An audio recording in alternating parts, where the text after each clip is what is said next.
And now, preview time. So let's take a look at what's coming your way.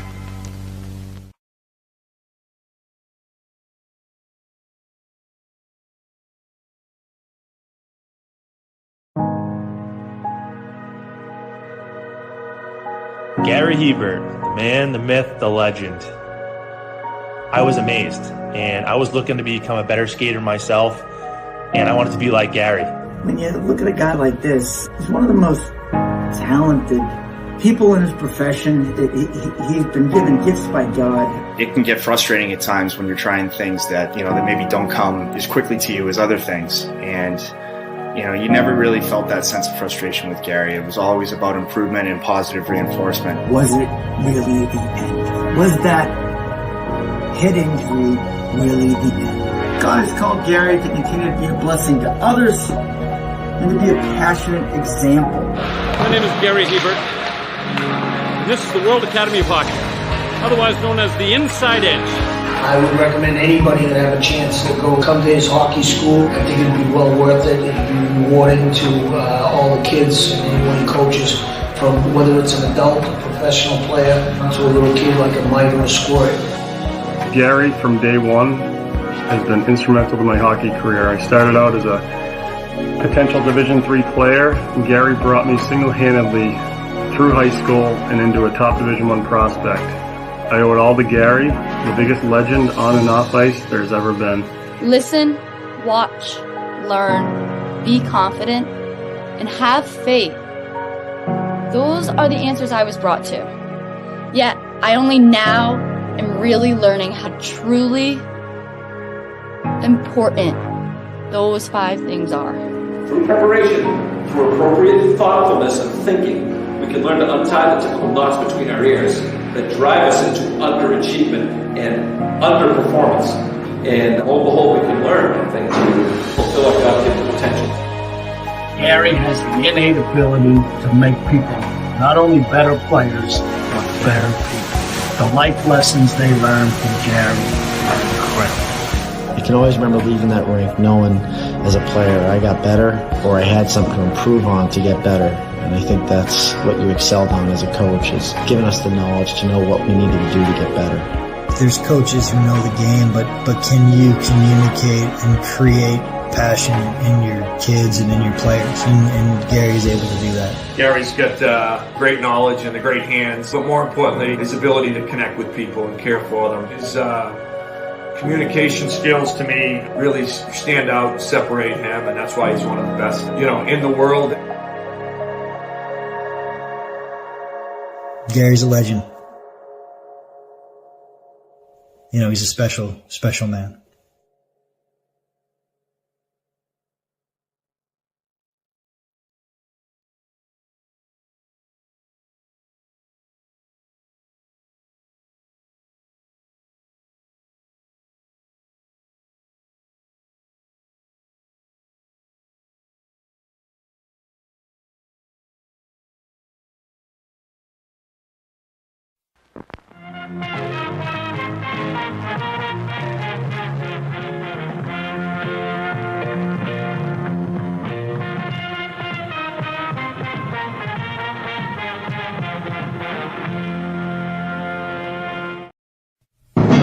The Jeff Meacham Network's Multiverse of Media. For over 15 years, the recognized symbol of excellence and the standard bearer in coverage of sports and entertainment.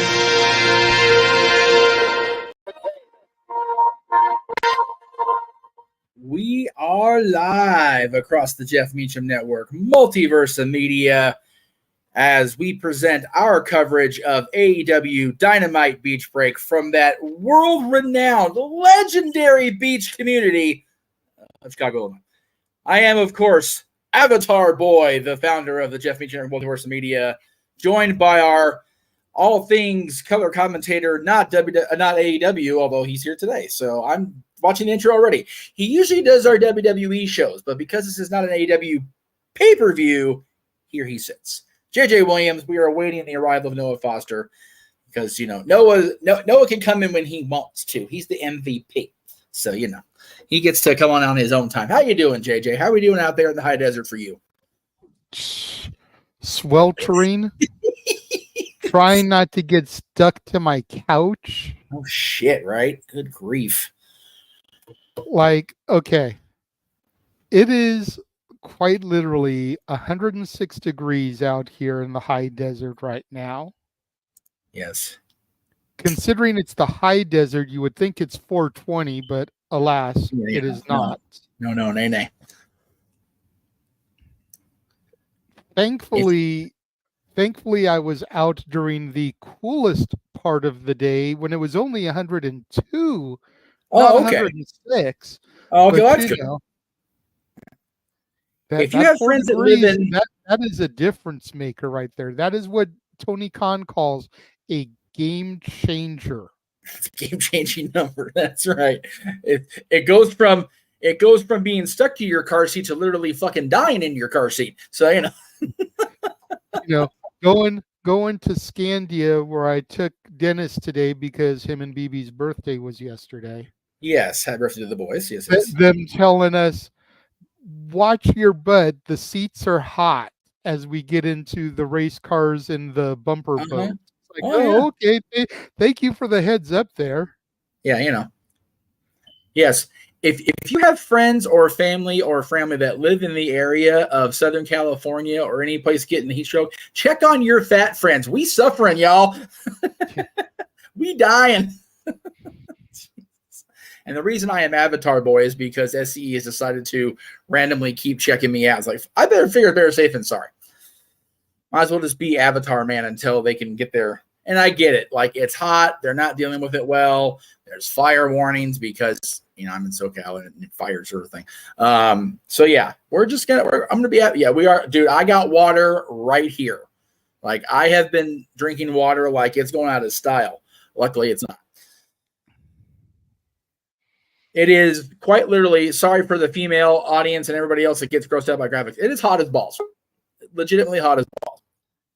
And coming in hot on that note is our play-by-play man par excellence. The man is in a suit-ish, even in this ridiculous heat. You love it to see it. The simple man himself, Noah Foster. Noah, how the hell are you, dude? It is good to see you on our screens, man. How you feeling out there? I'm feeling all right. I mean, it's pretty balmy here in the mid-80s here in Toledo, Ohio, but still comfortable enough. So, and it's Wednesday night, so you know what that means. I'm always excited for professional wrestling delight. That's AEW Dynamite. The madness that is ahead as the Owen continues to unfold. The doctor is back also, and we're going to hear from D.M.D tonight. And I'm very curious to see what else may lie ahead as now we head towards All In and Blood and Guts. And it's good to see you, gents, as always. It is good to be seen, as JJ would say. So yes, you put up the proper. I was just going to say it. Let me put up the proper marquee marker. Man, the AEW washes out like a mucker feather in that corner when it's bright. I'm about to edit that shit in a minute. Anyway, well, for right now, why don't we put you there? That way, it pops along to your black Avatar Boy background. That's right. Yay, Avatar Boy! Woo! Avatar Boy. Well, I have to be because I never know when my sidekick Avatar Boy. It's the Renegade. There's a throwback right there for those. Yeah, a little bit. Well, I'm also editing the graphic for Meech's Musings because apparently I'm back on Mondays after all. I never seem to know week to week, but I am on Mondays. So times subject to change like anything else in this life. Yeah, no kidding. Well, we can thank the lovely folks in Wally World for screwing up our scheduling. Anyway, let me ask you this, Noah. Me and Jeff were briefly chatting about this before we came on the air. Yes. And I want to get some input from the chat room as well. Cape Rayer here so far, the only one participating. Good to see you. Yes.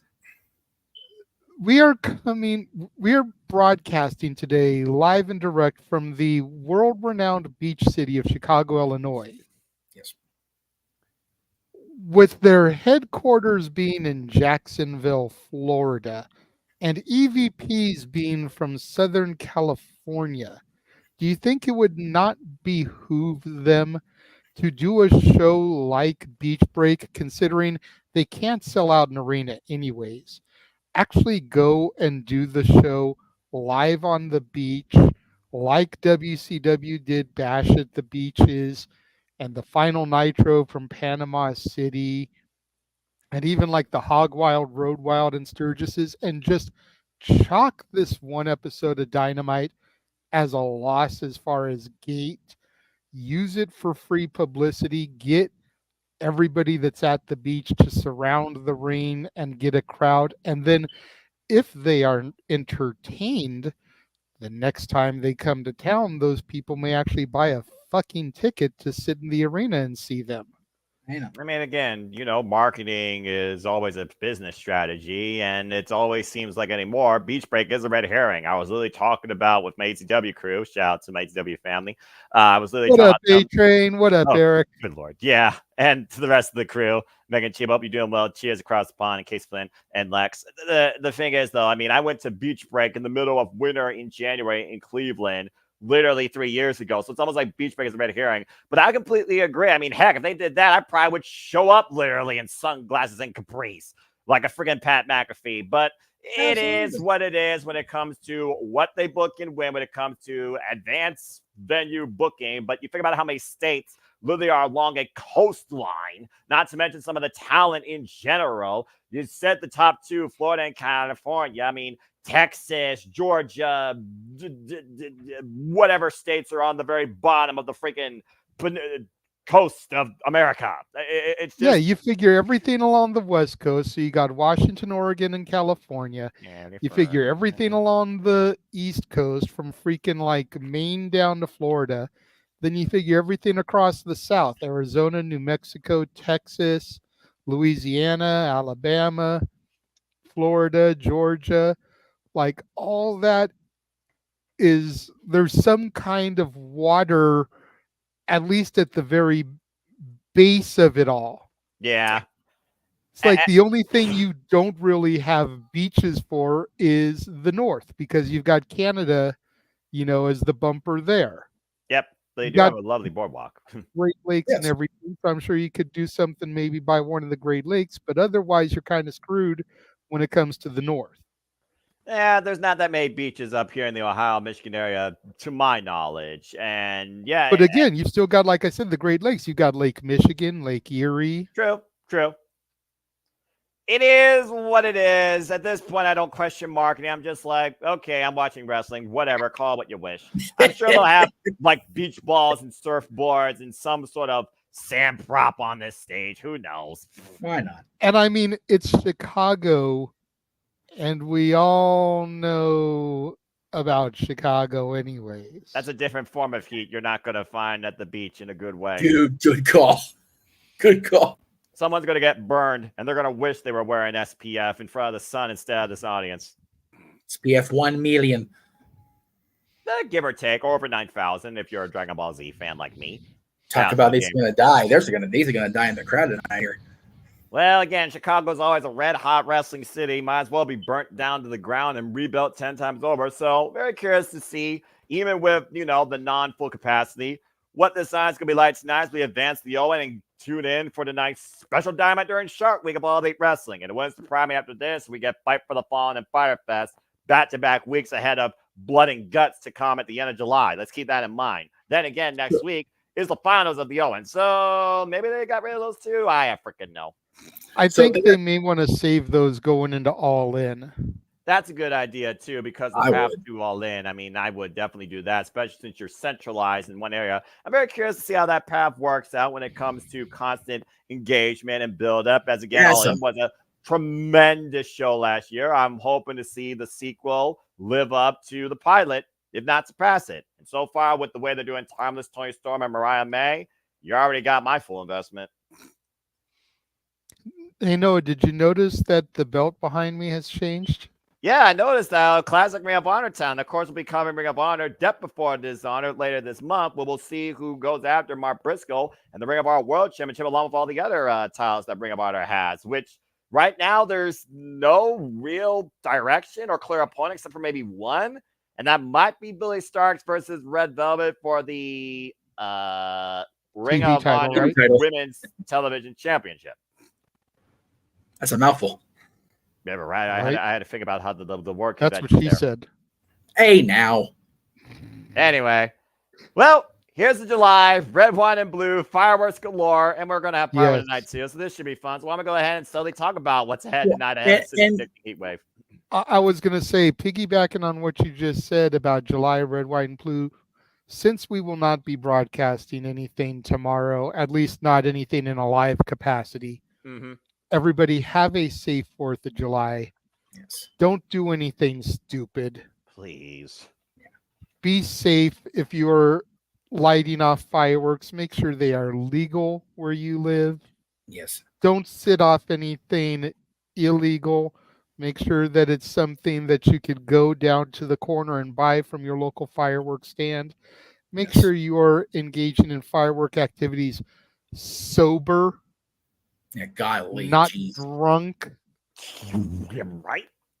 Like the craziest thing I ever did when I was younger, and it was when I used to play street hockey, I would light off either one of the little smoke balls or one of the ground bloom flowers. Yeah. And I'd take my hockey stick and I'd slap shot it down the street. That's tremendous. You're crazy. For all the wrong reasons. Yeah, because there were a couple times where one of those ground blooms would land underneath a car and start spinning, but you know. Shit. Well, thankfully they're not anything that go boom. They literally just like spin. Right, so it was one of the safer things, but still. You were still risking igniting someone's gas tank if they had like a hole or something like that. I'm just saying. One of the safer stupid things we did in our youth, you know. You know what? Yeah. But have a safe and happy 4th of July, and I'm sure we'll reiterate that at the end of the show. But and do not forget to leave cookies and milk out for Captain America tonight. That's right. You heard me. Chocolate chip cookies and a nice big glass of vitamin D whole milk. That's right. Not none of that 2% shit for Captain America. 2%. Hey, I resent that. I used to live on that stuff in freaking elementary and junior high. I drink 2% too. Don't get me wrong. But Captain America is pure as the driven snow. He can handle the whole milk. That's right. All right, fine. I'll give you that. He's got the freaking metabolism of a teenager, for Christ's sake, so he can burn that shit up.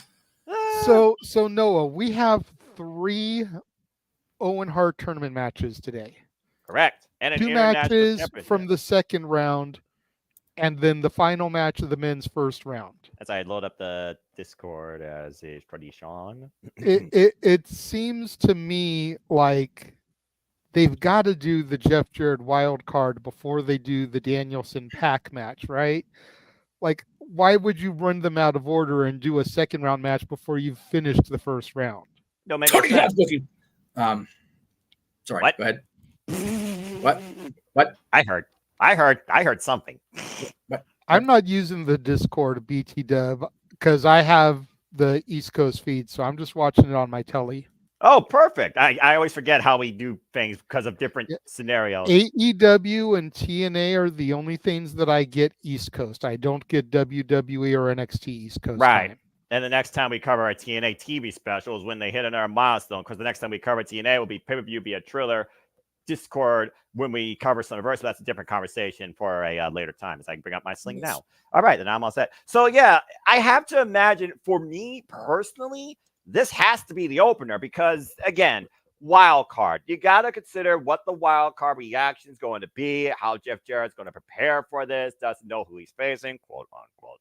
And you got to consider what the reaction to the outcome is going to be as well. But to your point, I'll say it once, I'll say it again. It's probably one of the only times I'll ever say this. And I just got done watching Summerversary 2009 last night, where that very man was literally involved in the match he made famous, King of the Mountain, for the TNA World Championship. Spoiler alert, he lost.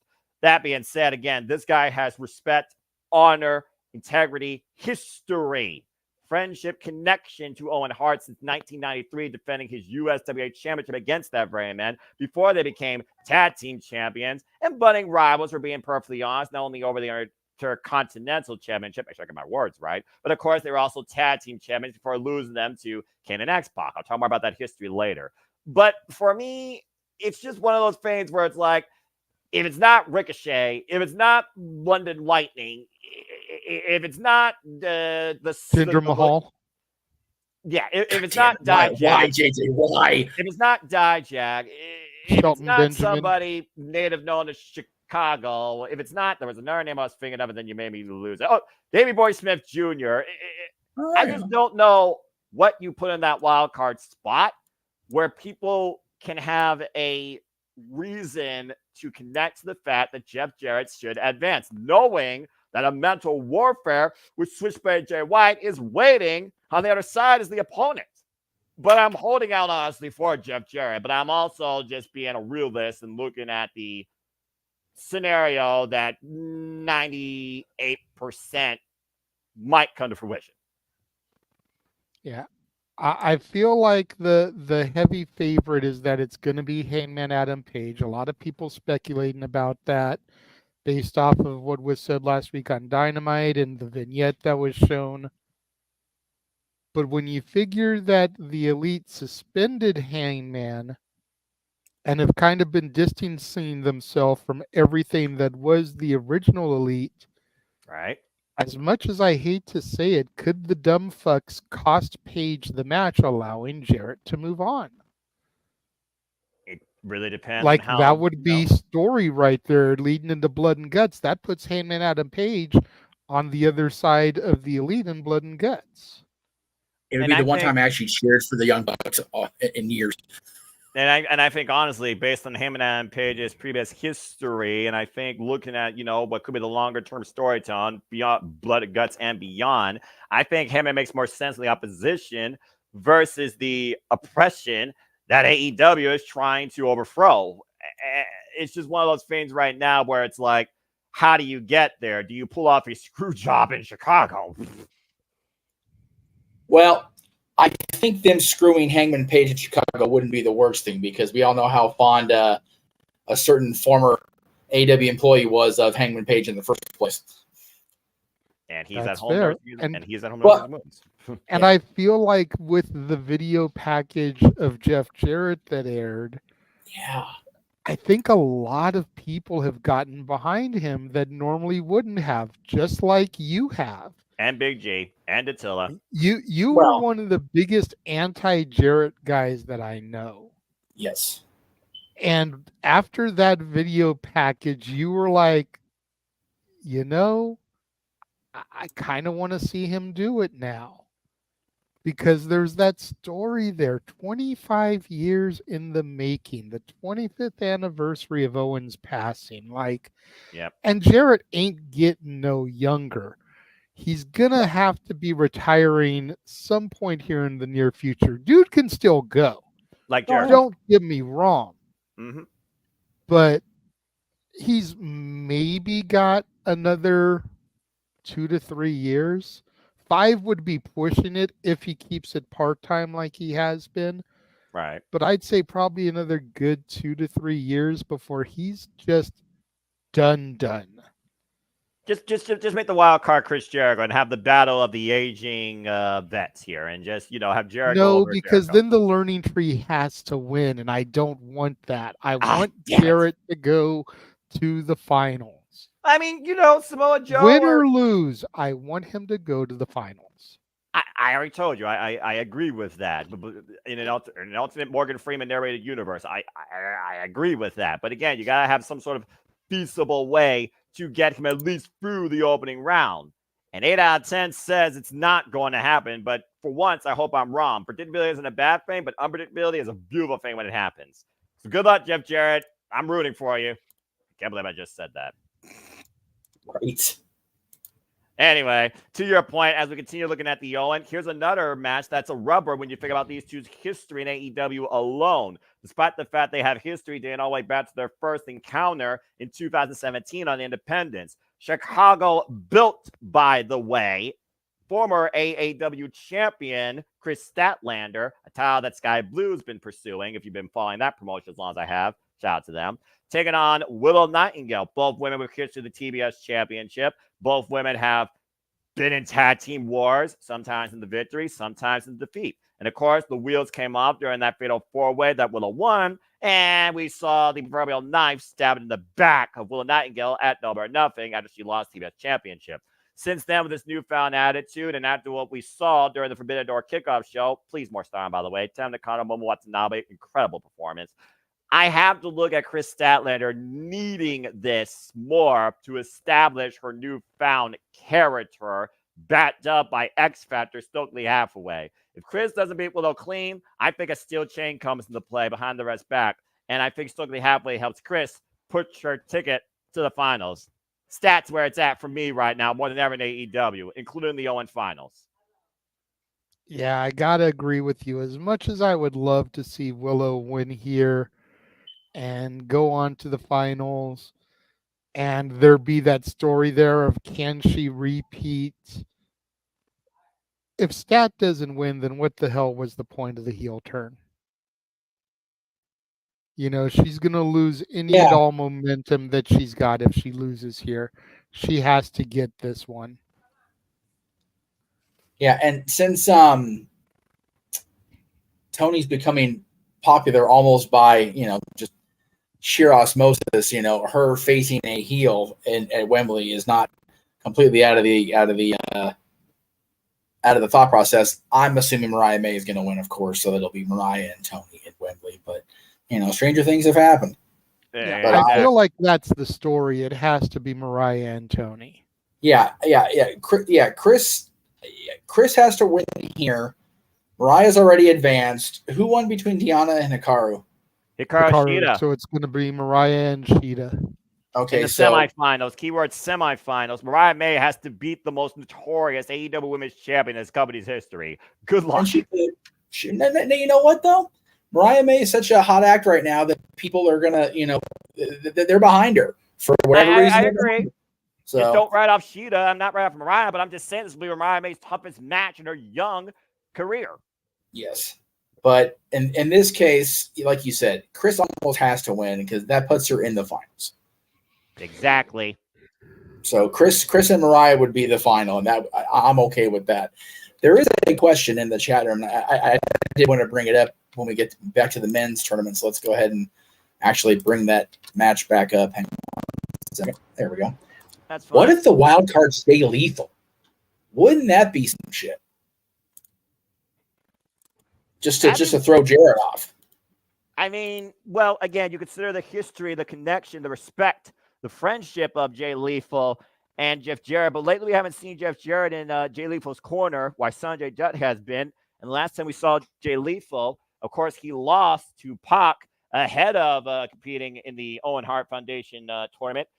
It would almost be one of those things where I do feel like that it's like the ultimate homage towards what Jeff Jarrett's been to Jay Lethal.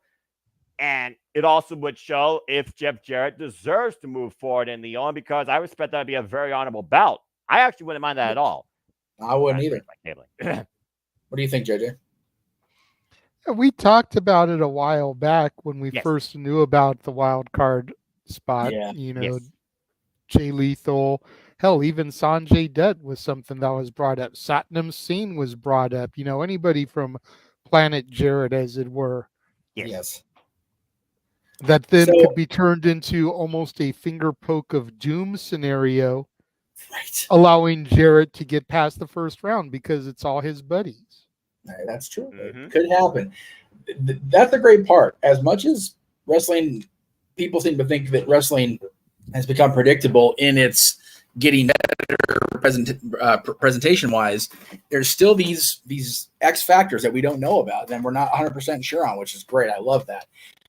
My personal thing is I definitely want Jarrett to reach the finals, but based on the dialogue online, everything that's been going around the last little while, I want Jarrett to be in the finals against the person I think should win the tournament, and that's Bryan Danielson. And I think this right here definitely needs to be the main event, considering the last time we saw the bastard Pac, he was in the main event against Claude Castagnoli, and he out-techniqued him for the 3 count, which still shocked the hell out of me.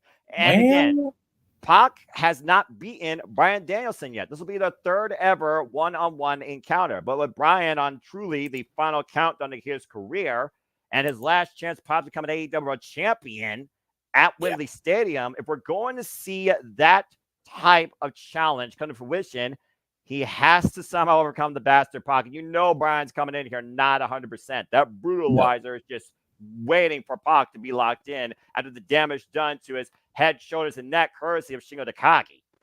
Yes. As far as it being the main event, JJ did reveal to me, I believe it was right after right before we went on the air, that they have already announced the main event is going to be for the International Championship. Well, I guess that makes sense. It is a title match after all. But JJ brought up a great point. I'll let him elaborate. It should be one of two things. Either, like you said, Jarrett should be opening the show, or the entire second hour should be all Owen matches. Agree. Yeah. If I was booking this, I would do Cage of Agony as your curtain jerker. Main event of the first hour would be Ospreay and Garcia, and the second hour would be all the Owen matches with the segments kind of sprinkled in there. Yeah, and if you're going to do that, have the match be the second hour. I elaborated further saying that Jarrett should open the second hour. That way, the wild card reveal is the hook going into hour 2. Yep. Mm-hmm. You always want that hook. Yes. Going to that second hour, and God knows AEW needs it if you harp on the ratings. So, but anyway, Pac and Danielson. For us, PWG, this is going to be match of the night. Damn right. Yeah. There's no way it can't be. I don't. You know what? Ospreay and Garcia may surprise us though. So I think it'll be good. Be a sleeper, but this is going to be the match of the night. Well, again, it's Bryan Danielson, but also anything with Ospreay, you know, is going to be a highlight. So yes. I mean. But us PWG nerds going back, 15 years are going, yes, please, for this match. Yeah. Clearly. So, yeah, I am. It's funny. I threw up a picture during the call the other night of me with both Danielson and Shingo at Bola 07. I think my picture with Pac is also from that weekend. I'll have to go back and look and kind of compare the backgrounds and see if it's Burbank or not, like the Bola card was. But yeah, this whole tournament's just like, man, I bet all these people. This is awesome. So it's good to see both these guys still in physical enough shape. Like I said, JJ and I were watching these guys wrestle in armories and freaking Legion halls 15, 16 years ago, and here we are still not only watching them but calling their matches 20 years ago. About to say, time has Danielson both you gentlemen. That's fair. Yeah. Shout out to the icon Sting, by the way, who said tune in. Even Sting still, of course, supports AEW, and I hope that he's enjoying his retirement. As I was just, putting my finger on, the first thing I see is Sting saying tune in. And of course, not just matches we have in store tonight, we also will hear, man, it feels good to fucking say this name again. We will also hear from the returning Dr. Britt Baker, D.M.D. Damn it. What if Steen is the wild card? Oh my God. Tweeting tune in. So JJ, you're going to make Jeff's head explode. Stop it. I'm just saying. Retirement. He just randomly tweeted to tune in. The he word hasn't retirement been seen since his retirement. The word retirement means you are retired. Not wrestling. The Sting should honor that. He should. Ask Terry Funk about that. Well, Terry Funk's a whole different animal. I can't control Terry that. Funk had to be put in hospice and literally pass away. Okay, I believe it now. Like, jeez. Even Shawn Michaels came out of retirement. That's right. And he was one I was convinced wouldn't, damn it. We don't talk about that match, though, for reasons. No. But yeah, Britt, like I said, I even said this at the end of musings. I am rarely the one to go out here and say, I done told everybody so. But this case I did, damn it, because I saw her Thursday night. I'm like, this bitch is ready to go. I literally tweeted about you. Tell me that, Jeff. I literally tweeted about you. Tell me that. As I got Chuck Lord Productions on my screen, the Warner Bros. Logo, and it is 8 p.m. And you know what that means. There's Renee Paquette. Not for Renee Paquette, which is because it refreshed on me. I got you. It did on me too. But I'm not gonna be calling you guys. Hulu. Stupid Hulu. Thank you, Sling. We're just gonna rag on everything. Chuck Lorre Productions, Warner Brothers logo. Let me know when you see Daniel Garcia come into frame with Renee Paquette. God love Renee. I'm just gonna pause at the minute mark period. Noah. That's fine. I don't know if you pause it. That's I'm gonna just make sure I know what I'm doing. I got Daniel Garcia in my frame with Daddy Magic. What's a taste? Right. Daniel Garcia and Daddy Magic. All right, there we go. We talked about the huge opportunity for Daniel Garcia once again going after the AEW International Championship tonight. This time against Will Ospreay versus last year facing Orange Cassidy. Right now, he's listening to Daniel Garcia say a promo here. We're waiting for this entire live. Respects everything about Will Ospreay. Got one of Will Ospreay's mindset too after that huge loss at Forbidden Door. Right. It's everything. Walking corpse. Not that with a house call. Damn, he's putting it on his mother's life that he's not losing. And here's our scumbag. Oh, boy. And let's not forget, guys, he previously faced MJF one-on-one for the AEW World Championship last year, and that's really where this respect was established. Dude, this whole tossle hair, like deeper tan max, I'm here for it. MJF wants to be in Garcia's corner. Oh, we may win Matt history. Matt does not like that. You can tell. Huh? Yeah, there you go. You're all right with me. Respect. For now. It's a setup. It's a trap. Well, that being said, it's Wednesday, and you know what that means. From the lovely town of Chicago, Illinois, in the middle of the summer. Not a beach town. Action is red hot from the Wintrust Arenas. We're back once again. The different Multiverse Me, I love watching event. Welcome to Shark Week. Welcome to the day before we celebrate America with fireworks and barbecue.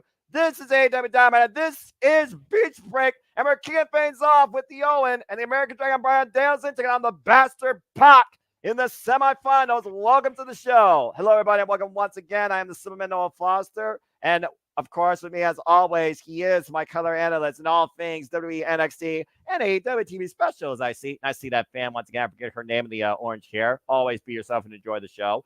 Of course, the Renegade Wrestling, JJ Williams, and everybody out there in the chat. Thank you for tuning in to part one of what's a double feature tonight here in Multiverse Media, as we're doing a watch-along event and still predicting NXT Heatwave. Shortly following this, hope you enjoy everything. Please subscribe, comment, tell a friend. After this concludes at 10 p.m. Standard Time, we'll take a short break and come back here to 30 p.m. Standard Time with a fun cast, as we'll simply predict NXT Heatwave. The heat is on across professional wrestling business tonight, all throughout the summer. And it starts tonight with AEW, the fallout from the Forbidden Door. JJ, you ready to go tonight? I am, and Tony Khan has already fucked up 4 minutes into the broadcast as we are getting the first match of the second round of the men's Owen tournament before we even conclude the first fucking round. Well, call him a bastard if you wish, but this guy's a literal bastard. It is what it is, and we're not with the pen and paper. Of course, Pac qualified here to the semifinals, beating Kyle Castagnoli, coming in here with a record of 8-2. And of course, the American Dragon Bryan Danielson survived the war with Shingo Takagi this past Sunday at Forbidden Door to make it to the next round of the Owen Hart Foundation tournament. And as we know, the winner of this tournament has an AEW World Championship match waiting for them in the main event of AEW All In at Wembley Stadium. Imagine that being a homecoming here for the inaugural AEW International, formerly called Mid-Atlantic Champion. That's Pac's vision. That's fair. This should be a great match, though. Of course, this is not the first time these two met. It's the first time they met here in AEW. Bell rings, here we go. Referee for this match, Paul Turner. And of course, you can support the Owen Hart Foundation going to owenhartfoundation.org to learn more about this organization and all that it does for the community, led, of course, by Martha Hart. Both men haven't even locked up yet. Crowd's already chanting, holy shit.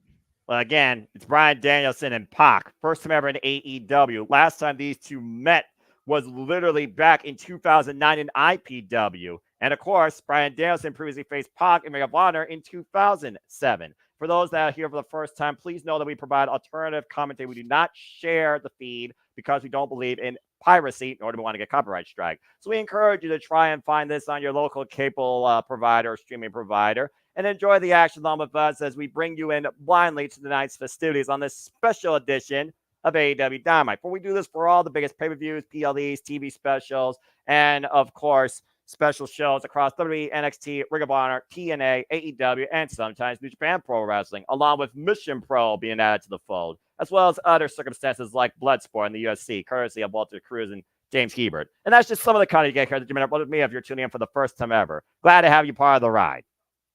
Stiff Connor will tie up here right now, or excuse me, a test of strength, Roman knuckle lock. And again, you see the heavy kinesio tape running down the spine and all across the shoulder blades of Bryan Danielson. Perfect target for Pac and that brutalizer. Well, Danielson is working injured from what the commentators were saying at Forbidden Door. Yep. So you got to figure that kinesio tape is nothing more than a great big bullseye on the neck and upper back of the American Dragon. It's one of those things. Pac is such a bastard. You know he's going to target that. Surprised he hasn't started to go for it already, Noah. Well, right now, he's just going for wrist control. Speaking of control, the doctor will control the mic and the ring and the atmosphere tonight. As she will see us once again, we will hear from D.M.D. still to come tonight on AEW Dynamite Beach Break, as well as, to your point, this is not the only match we'll see in the Owen when it comes to semi-fun implications. We will see Kris Statlander go up against Willow Nightingale. Got a fun trios match in the meat division as the Cage of Agony takes on Samoa Joe, Katsura Shibata, and Hook, who knocked out Jericho this past Sunday with his own Judas effect. Moné will also have her double championship celebration on this loaded card. And I'm pretty sure she's going to have a party crasher if my intuition is correct. And of course, still to come tonight, we'll see Jeff Jarrett have his opening round match in the Owen Hart tournament against Wild Card. You put in what you think is in that cutout. It's not vacant. Cover level press gets a 1 count. And of course, in our main event, it will be Will Ospreay defending the AEW International Championship against Daniel Garcia. And MJF will be in Daniel Garcia's corner. Well, you know, there is a heavy rumor. John Cena is hosting Shark Week here for TBS. That's true. What if the wild card is John Cena? And we get a real Forbidden Door as John Cena comes to AEW. You just brought producer man into the fold. I think you just did something to him. You will literally hear me expire right here on my desk floor. It'll be a thing. John Cena pops out. That should happen. Anyway, as you were. As long as he comes back to basic thugonomics. All right. Well, first off, word live. And secondly, that's my stick. And third, ladies and gentlemen, that was Jeff motherfucking Meacham, of course, the founder, creator, leader, pioneer, emperor of the JMN Multiverse of media. And again, if you want to dip to the conversation. That was not Jeff motherfucking Meacham. That was Avatar Man.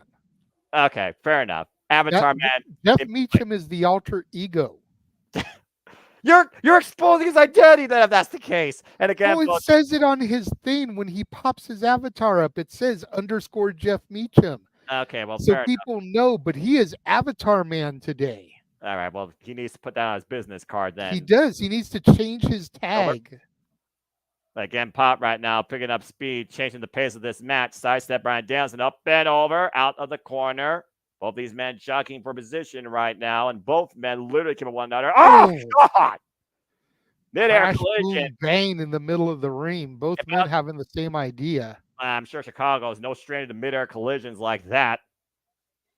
Crowd standing in approval, though, for this great opening contest. Bryan Danielson and Pac down, but you see Bryan Danielson trying to get feeling back in his right wrist. Might have been a stinger effect off the way he landed. When you see a wrestler do that with their hands, that's almost indicative of nerve damage. Again, it's a weird feeling when you think half your body is shutting down on you. You don't know how to react or what to do. But we all know the perseverance of this sicko of professional wrestling, self-proclaimed Bryan Danielson. And, of course, again, he is literally on the last leg of his full-time run career. As, of course, it will culminate in Tacoma Washington at Wrestle Dream. Massive uppercut there. And just takes him down with a forearm. And that forearm Rot Danielson there. Paul Turner checking on him, of course. And again, you think about it again, you get hit in the ear, JJ. You know something about that. That the Rockshore League equilibrium, that affects you. Most definitely. Any kind of headshot really jacks you up. A lot of people think it's just the ear, but any headshot just like really kind of sends you loopy for a moment. Rings of Saturn locked in by the Bastard here. He's going for the brutalizer, as I indicated earlier. Think about it again, the stretch and the torque on that damaged shoulder. This is got to be agonizing right now for Bryan Danielson, but we also know how much of a technique master he is. He knows how to find his skip as he tries to crawl his way to the ropes and force the break with his foot. And we'll continue the action, this opening contest here on this Dynamite special, folks. Fuck television, but it's restaurant quality, picture in picture. Like I said, I don't give a fuck what I'm covering. Television is the worst thing to plague me when it comes to professional wrestling, because God bless it. I hear you. Really? Trust me, it annoys me too. And especially seeing this, whatever she wants to call herself, Saturday. as part of the commercial. Hey, I'm always up though. I think I'm going to go take a shit when she has her segment later. All right. Well, that being said, y'all want to hear more about that? Let him talk to you with a super chat. It's as simple as that. Pilot right now controlling the Bastard, of course, during the commercial break. Or excuse me, controlling Bryan Danielson right now. Bastard in his own right. During the commercial break. I got nice chop there. Vicious chop. I gotta consider this though, JJ. We saw the dismay in Claudio Castagnoli's eyes when he lost to Pac. Bryan Danielson told him, "Hey man, it happens sometimes." You think about Claudio Castagnoli. He came out at one point and says, "I'm not the wrestler I want to be. I'm the professional wrestler I need to be." And Claudio's had a rough run as of late, including challenging Swerve for the AEW World Championship. You almost wonder if Claudio Castagnoli sees this momentum as Bryan Danielson moves forward, and how does that affect him, and does it further maybe, motivate him in a way? Blackpool Combat Club, of course, forging combat, or does it negatively affect him knowing that his partners may be having more success than him as of late? That's fair. I mean, you look at Claudio, and Danielson is the odds-on favorite to win the Owen, if we're being legit. Yeah. Wheeler Yuta still Ring of Honor pure champion? Correct. Moxley just lost the IWGP title, so he was just a champion. And then there's Claudio, who's just kind of been lying in the weeds. So to your point, he's definitely got to be feeling kind of useless to a degree. All the rest of his brethren are being successful, and he really hasn't done a whole lot since being Ring of Honor champion, I don't think. There may have been something in there that I forgot about or missed, but I could be wrong. Nope, you're right. He hasn't had an accolade since having the Ring of Honor World Championship and losing to Eddie Kingston at Arthur Ashe Stadium last year. And of course, we'll be covering Arthur Ashe Stadium again this year when AEW presents AEW Dynamite Grand Slam in September. As the continued hashtag We Gonna Die JMN Watch Along event schedule continues to grow and grow and grow with each week passing. Yep, September 25th Dynamite, definite. September 28th Collision, pending the fact that no other company runs a pay-per-view PLE, because if they do, that takes precedent. Yeah, exactly. As we are back here at unless AEW we Dynamite. decide to do double commentary and do double streams. Hey, it like wouldn't be the we've done first. We proved we could do a simulcast when it comes to Battle of the Belts and Collision and another show, and I think that worked out beautifully. And shout out again to our alternative commentary team. The Bastard giving Danielson a taste of his own medicine there with those yes kicks to the chest. But why would you want to instigate the American Dragon? I understand the Bastard's all about looking for trouble. Speaking of trouble, we'll officially announce the first member of Team AEW later tonight for AEW Dynamite Blood and Guts the next time we cover AEW content after the Owen concludes later on in July. And meanwhile, rebound German suplex. Bryan lands on his feet, though. Not going to wear. Oh, and eats a high kick. I wonder if that's going to be Hangman Adam Page to go up against the Elite. When does the Cowboy roll it into the Wintrust Arena? That's yet to be determined. And does it happen? That high round kick, I think that's a safer bet as opposed to the wild card. What do you guys think in the comments? Sound off. Yeah, do you think the Hangman will be the first member announced of Team AEW after everything that was seen the last couple weeks? Danielson right now teeing off against Pac, who has braced his arms against the second rope. Just eating these kicks, looking at the line, and Pac ducks out of the way and finds reprieve on the outside. Bryan, though, avoiding baseball slide. Pac again gets out of the way. Bryan, though, changing position, strategy, running knee off the apron. But and you got to wonder, is Bryan going to take a count out here? Again, count out will actually mean he would advance. Take a look at this. That knee on target from the apron. And Danielson right now with the advantage, giving Pac a seat. We've seen this before. You see the heavy, to your point, not just kinesio tape, but cup treatments to Bryan Danielson's back. It's almost one of those things where I'm like, kinesio tape, is it a benefit or a deficit to professional wrestler? Why? It may help your muscles. It puts a blatant target on you. Oh, God! Okay, I think I ended up ahead of you because my leg accidentally pressed a button on the controller. So,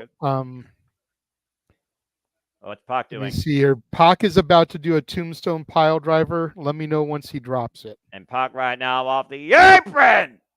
Excuse me, barricade elbow drop to Bryan Danielson. And now bringing it back inside. Referees count at 5. And once again in position. The springboard elbow.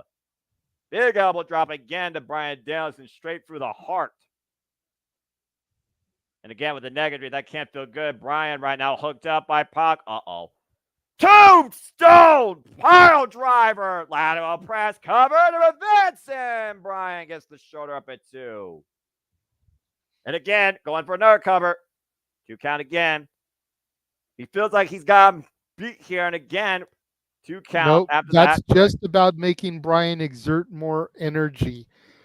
He knows after that first 2 count, he's not going to get him. But the more that Bryan has to exert energy to kick out, the more he can drain him as he sets him up for the yes lock, the bell lock.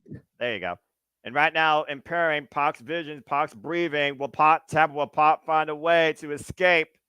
We saw Bryan Danielson was able to submit Shingo Takagi, not with a bell lock, but with a ridiculous Fujiwara armbar, bending that arm up 90 degrees. And Pac, though, with so much range, so much reach, finding his footing. Barely. He struggled there for a minute to get to that rope, but he was able to just barely get a foot on to make the ref have to separate the 2. Again, I mean, that's just great mat sense by the bastard Pac here. Again, considering what is on the line here, a spot in the finals of the Owen Hart Foundation tournament. Where right now at this point, Jay White, Wildcard, or Jeff Jarrett awaits on the other side for these 2 men. Again, you see Paul Turner right now. Oh, Jesus. Kazuchika Okada, of course, still AEW Continental Champion. And we talked about Pac, who really has been on a different road to redemption as of late, ever since facing Okada at Dynasty for the Continental Championship. Now, Bryan followed, and meanwhile, Pac, what? God, ran it with the uppercut. Danielson, though, looking to follow it again and runs in with the drop kick. Heel of the boot underneath the jar of Pac, and both men down for the time being. Great heart and determination being demonstrated here by both, which is a last chance effort to return to Wembley for Pac, and the last chance ever for Bryan Danielson to try and claim the AEW World Championship. I don't know if this is wise. Bryan Danielson going up to the top rope, high risk district. As Pac gets up to his feet, and oh no! And Pac right now literally perching Bryan Danielson. Sweeping out the leg of the American Dragon. Danielson in trouble right now. Pac in the dominant position. Front face lock. Top rope. What the hell is this? Oh, boy. Oh, no. Danielson yes. Right now hooked. And oh, my God! Sheer drop brainbuster from the top rope. Can Pac capitalize, though, Noah? That's the $1 million question. Here's the cover to your point. Hook the far leg. 2.5. Danielson somehow able to kick out. Take a look at this. I thought I was just going for a superplex. Golly. All that pressure downwards on Bryan Danielson's already compromised neck. And Pac might be looking for the black arrow here. And oh! Nobody home, no water in the pool. Bryan right now trying to use the yes movement to wheel himself to his feet. Clinches made the finals. The Psycho Knee connects! This could be it, Noah, but Bryan's got to get the cover.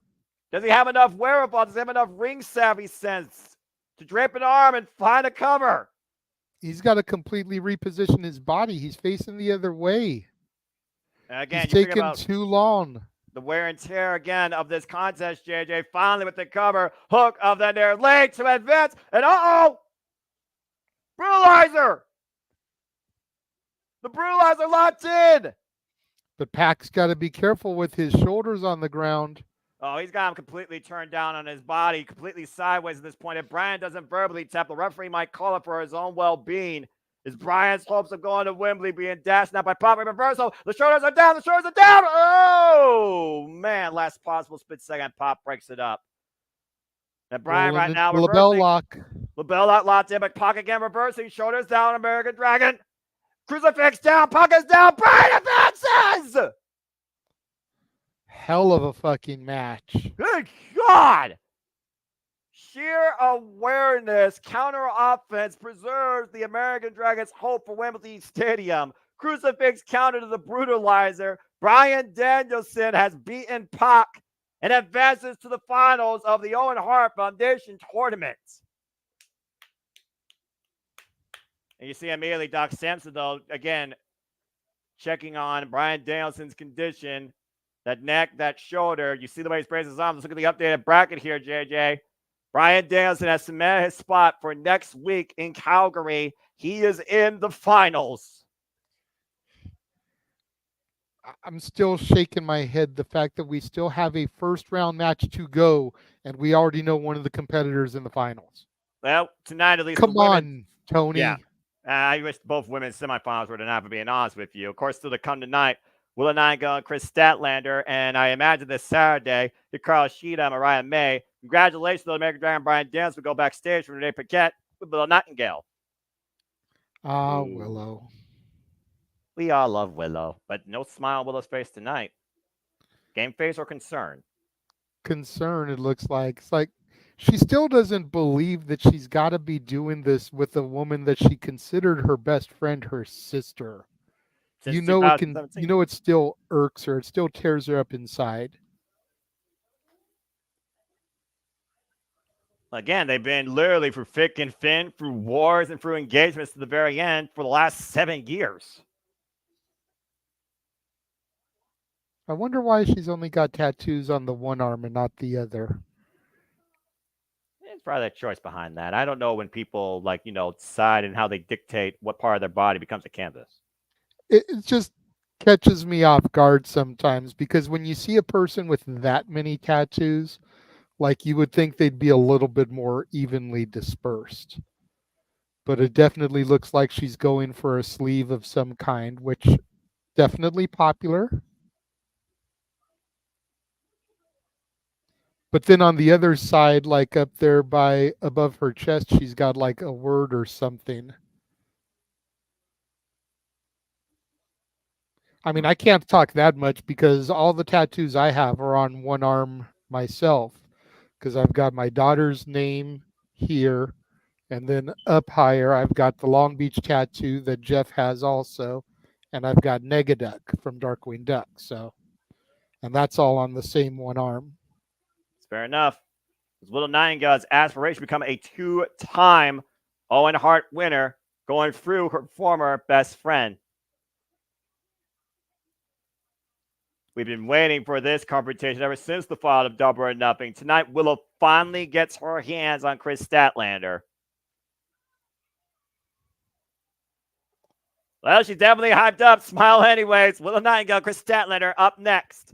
An AEW Dynamite She's so infectious that you can't help but like her. Exactly. She's such a I lovable love me human some being. Willow. If I ever get to AEW again, meeting Willow is like my #1 objective. That's fair. She is so adorable. Yeah, you can't help but smile when you hear the exuberance attitude of Willow Nightingale, even when you think she's down and out, even when you think she's hurt, even when you think she's vulnerable, when you don't believe in her bubbly, chubbly, unorthodox persona and wrestling style. Promos like that, once again, remind you and encourage you to not only, look different at yourself, but be proud of who you are and also believe in Willow. Again, this woman's made history multiple times over when people have doubted her. Main event of Ring of Honor for the first time ever against Athena for the Ring of Honor Women's World Championship. She won the WWE Strong Women's Championship, had a great run with that. She won last year's Owen, beating Ruby Soho in the finals. And tonight she has a chance to punch her ticket to try and become a 2-time consecutive Owen Hart Foundation tournament winner. All you got to do is beat her former best friend. Willow Nightingale, Kris Statlander coming up next here as we got a full commercial break. Hey, I believed in Willow Nightingale before I believed in Joe Hendry. Well, that's fair. But I also believe in what's ahead on the JMN Multiverse and me. I watched on schedule. That being said, since we have why don't we show them that, Noah? Yeah, let's show a real commercial. Producer!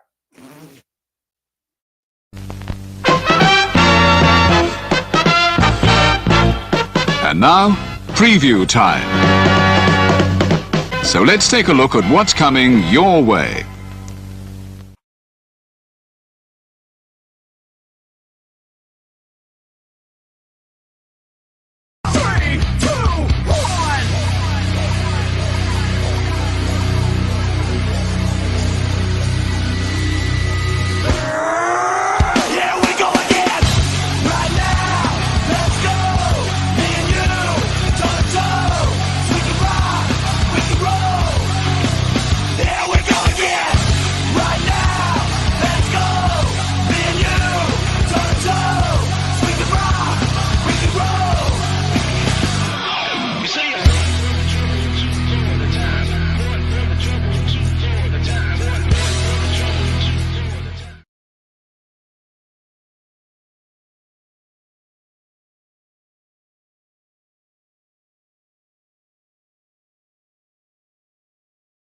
And for those that don't know, that tune in for the first time ever to hear my voice and wonder who I am, I'm simply a simple man and a lifelong fan of all the wrestling, all the wrestling, all the wrestling, all the wrestling, all the wrestling, all the wrestling, all the wrestling, all the wrestling, all the wrestling, all the professional wrestling.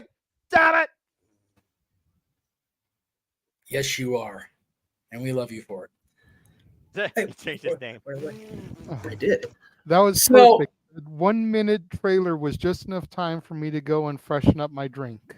Well, there you go. Well, we established this, I think it was open mic night. It's enough time for me to head down the hall, take a Liaki, go in the kitchen, grab a water bottle, and sit my ass back down. It's beautiful. It's a beautiful thing. Yeah, the perfect timing. I just realized watching that trailer back again, starting with whatever it was, Slammiversary. We've got a watch along on the 20th, 24th, and then 26, 27, 28. That is going to be a busy 8 or 9 days there. That's crazy. Let's freaking go is all I got to say. I'm all for it. That's it.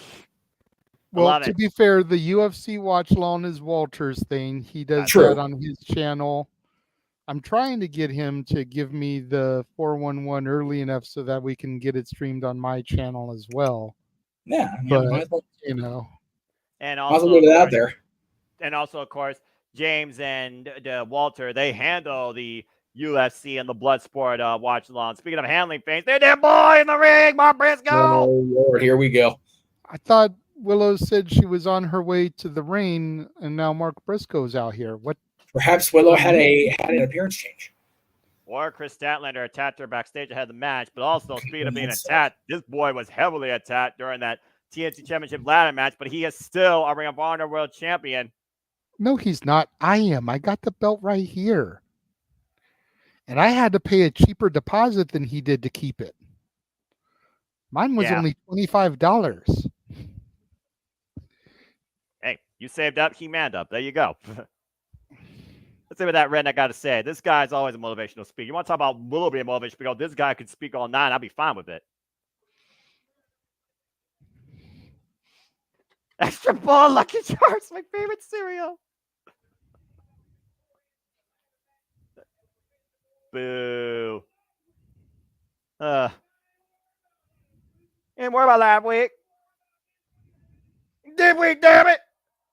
What you worry about this week? It's Shark Week. It is Shark Week. I love this guy. Shameless plug. Think of blood and guts. Wait, what? No, you don't think.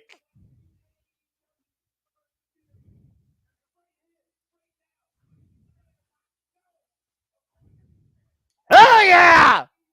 Mark Briscoe is the first participant in Blood and Guts and the first member of Team AEW. If someone knows what Blood and Guts is, it's the wait a minute, God bless it. Is it sad that as much as I despise Jack Perry, I would rather see a Jack Perry championship celebration tonight than a Mercedes Moné double championship celebration? I mean, it's just, a fan's opinion. You're being objective. As Kyle Riley right now is trying to literally punch the lights out of a scapegoat. Oh, crap. Okada, Kyle Rainmaker! Bitch. Damn it, Okada! Son of a bitch!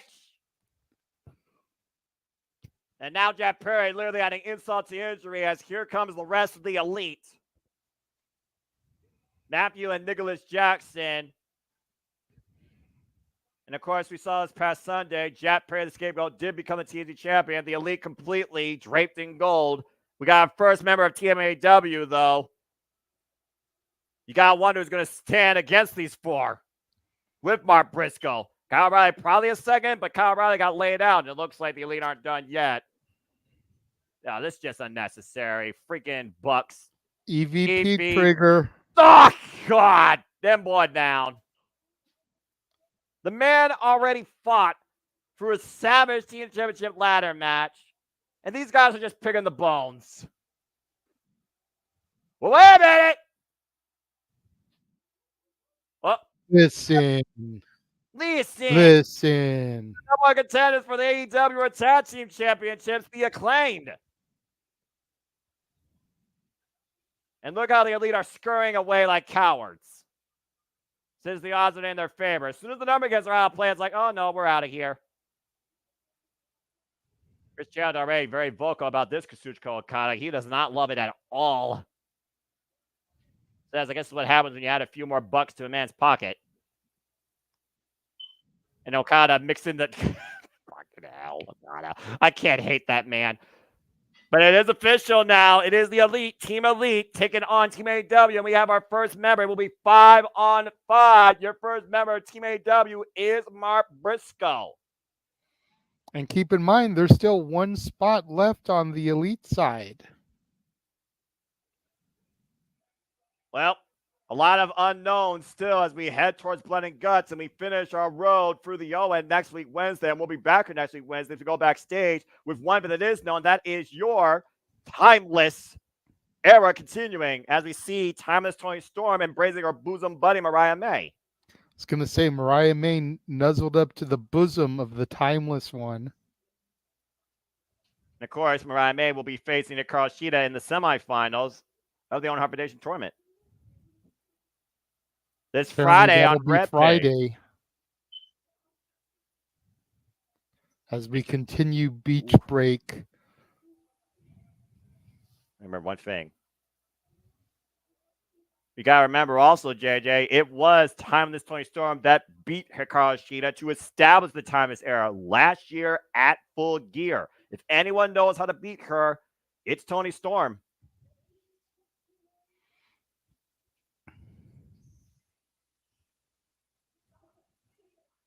Say the line.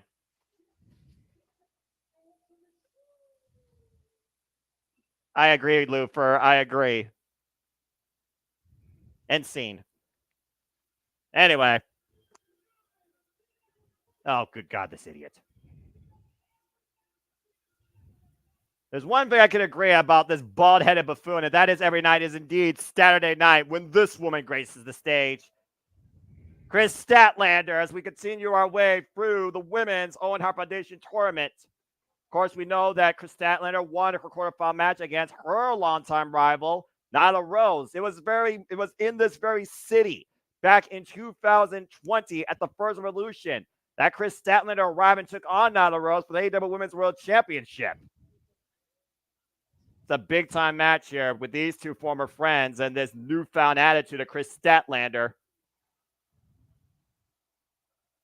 Well, that's a way to change the mood whenever you hear that disco tune.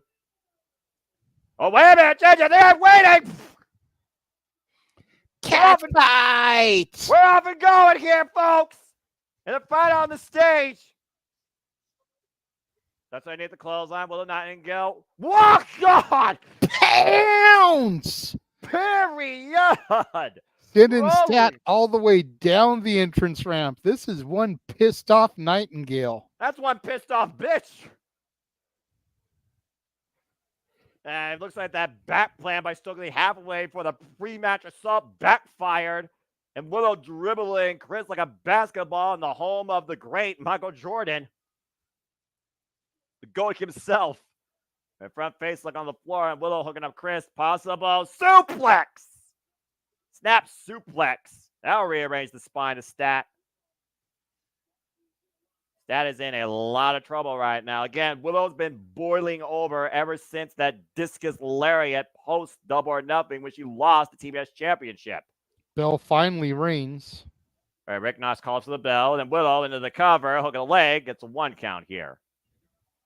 Kick out by Kris Statlander.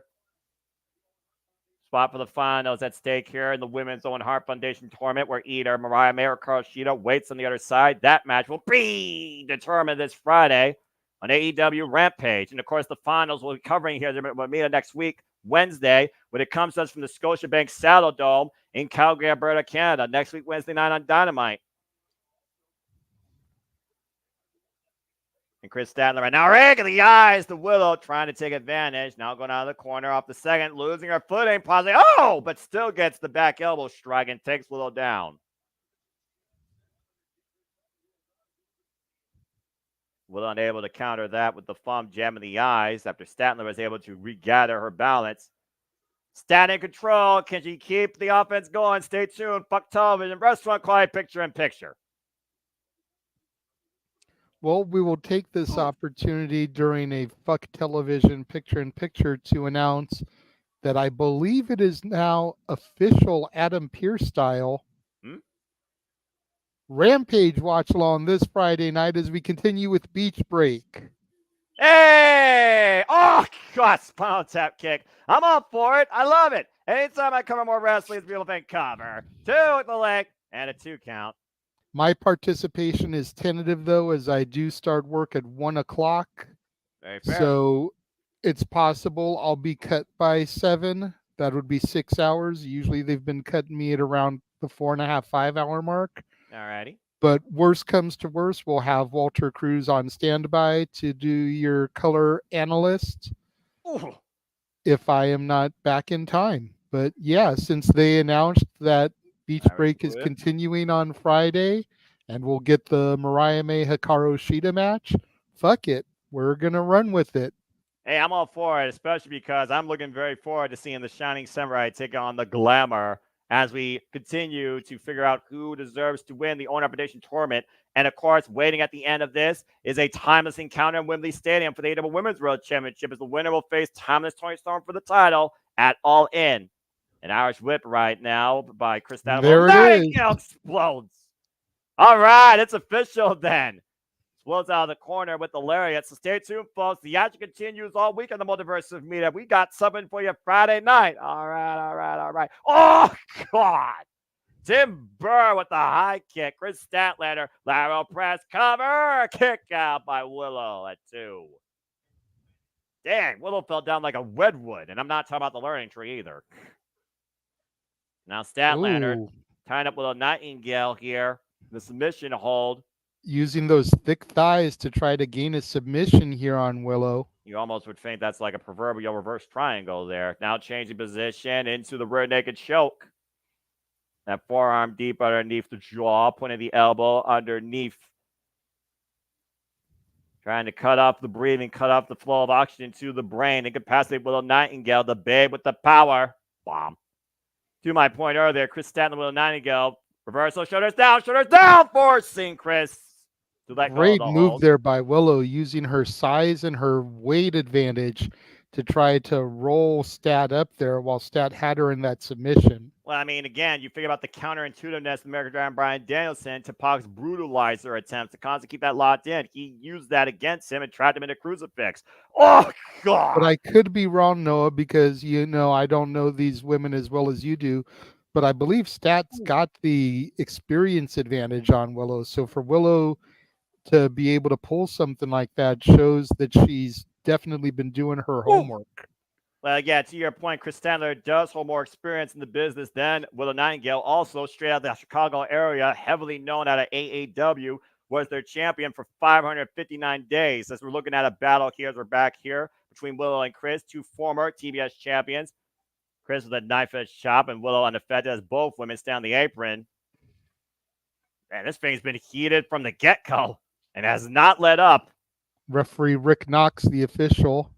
Looking for long-time friend of the channels. I say, this guy out of the south. And right now, Kris looking to send Willow south from the apron down to the floor hard. And God!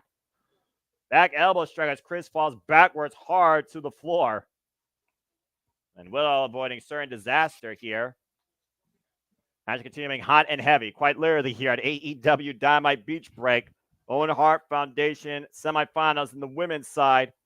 And Willow right now scouting Kris and coming! Cannonball. Rolling Statlander flat as Stokely gets out of harm's way.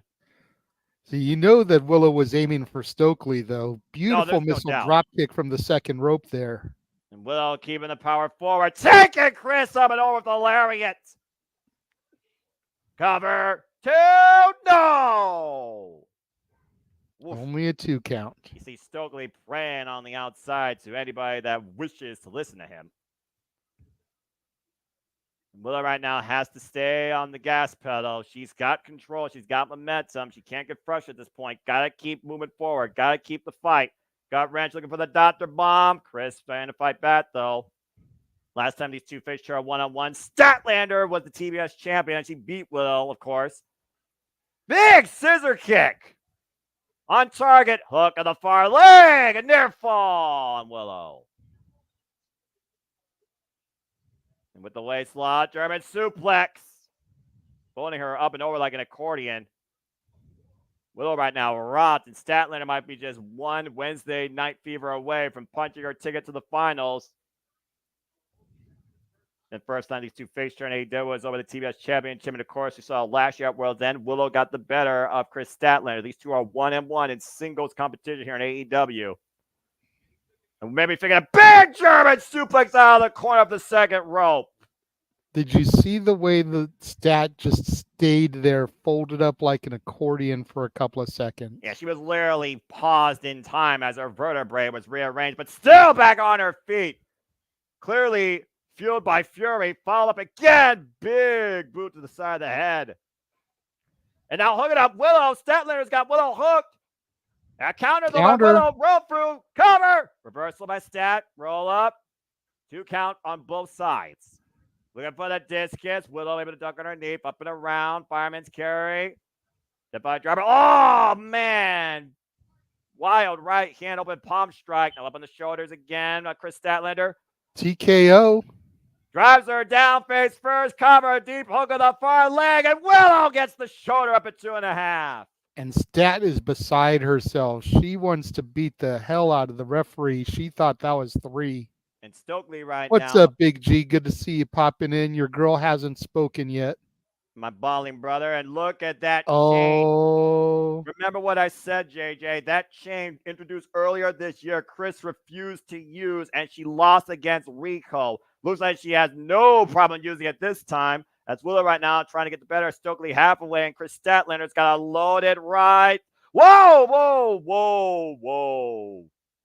Let's go, girl, by Willow, the roll up. Willow, she got her. Willow advances. Holy shit. What the fuck? Willow got Kris. That game plan backfired.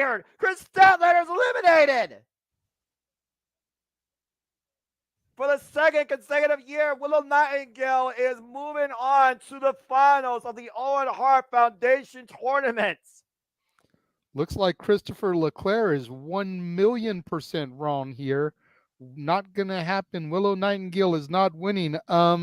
She just won, homeboy. Clean as a She is in the whistle. finals to be a repeat Owen Hart Cup winner.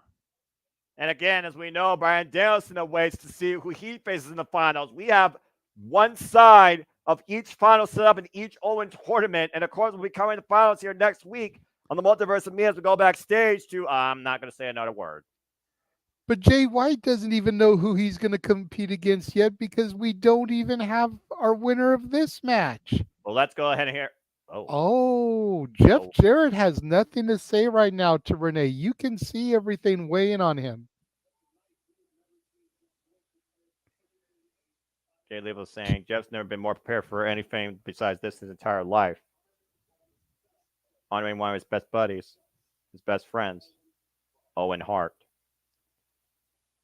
Jeff Jarrett, all I gotta say is good luck. We're going to hear from the doctor next when we return to Dynamite. I gotta be honest, JJ, that fucking shocked me. Kris Statlander let hubris once again cost her. This time she went for the chain, and the game plan backfired when she almost decked Stokely Hathaway. Willow beat Kris. I mean, I'm happy, but I didn't see it coming. No, and I love that unpredictability. I thought Willow was as good as dead to rights. She surprised me. And again, don't count out smile through adversity, Willow Nightingale, out of anything. Nope. Wow. Boss man, should we hit him with the watch long trailer again? I was gonna say I'm definitely more intrigued by the Willow Mariah May match than I thought it was gonna be now. But you know what? If they're going for it, screw it. I'm here for it. Hey, may the best woman win. That's what it's about at the end of the day. You be the better wrestler, and Willow outsmarted Kris. Simple roll-up. And we do thank everybody watching across Championship Multiverse Media. And if you're crazy enough to watch us on a Wednesday night, hell, come back during the PLEs and the pay-per-views. Like these, for example.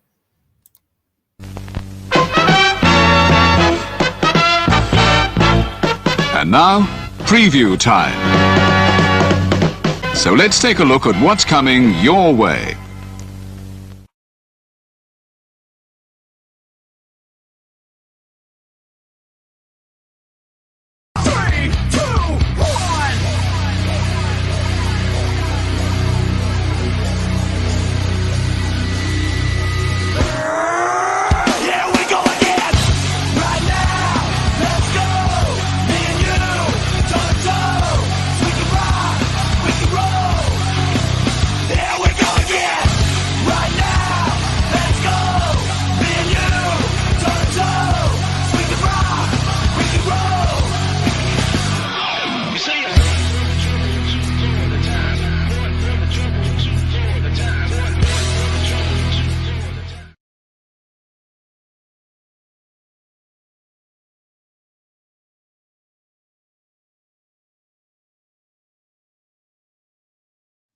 And again, folks, that's just, again, some of the primary stuff we do at the JMN Multiverse of Me outside the weekly-based shenanigans and showcasing here from JMN Multiverse of Me partners and friends here. Again, we give you a little bit of everything, 24/7, 365, but definitely I think the watch-alongs for anything wrestling are definitely our biggest highlights.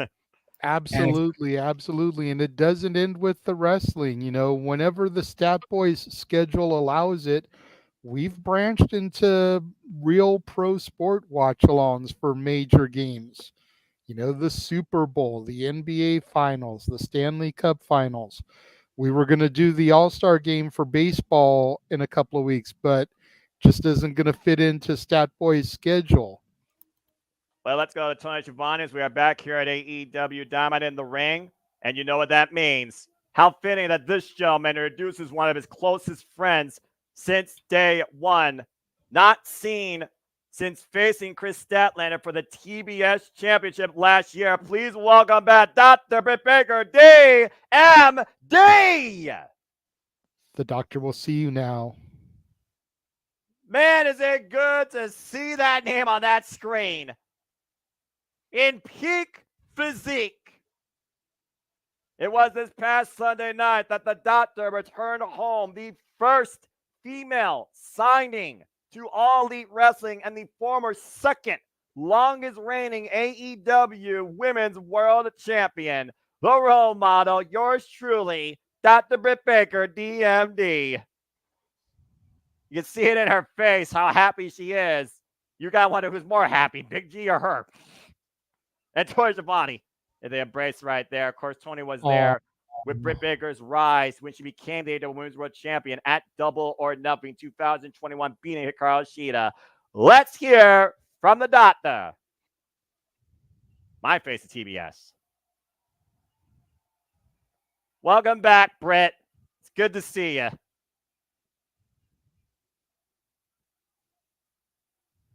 And I wonder what's next. Of course, we know she went all in last year in that fatal four-way. Fought way too long, way too hard. What you're going to say? Yeah, please, talk to us. I'll take you talking as long as you wish.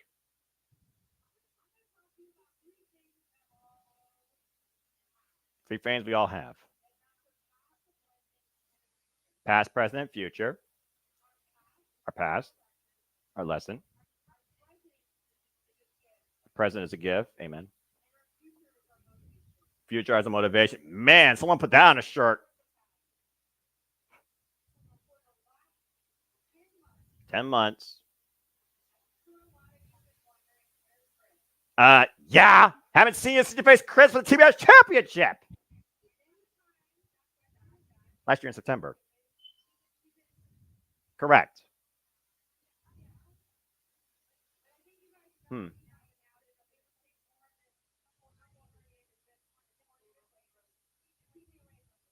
Herniated disc and torn hip bearing to keep her away from this place. Took more than that. Back in November. Physically banged up. Mentally.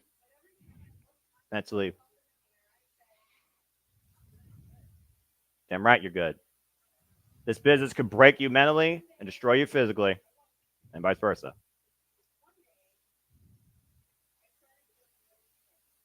Oh, dear. I'm sick. Remember spinning. Vision was blurry. Brian was tingling. She said she's good. Open a bottle of water. Can I open a bottle of water? Oh, dear. Her entire right side stopped working.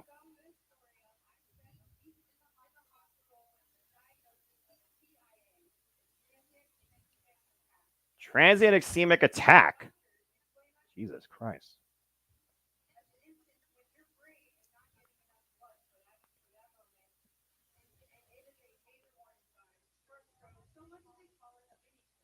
A mini stroke. Oh, my God.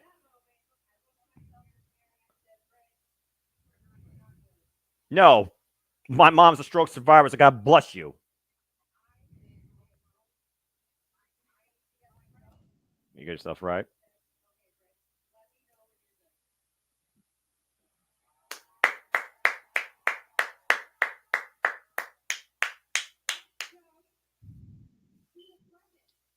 The present.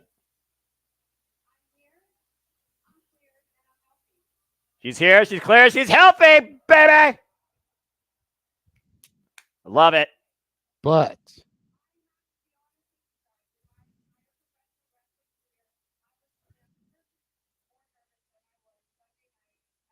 never more nervous. More nervous than she was at Forbidden Door. I'm going to let you take over now. No, that's good. Never more unsure. Never doubted.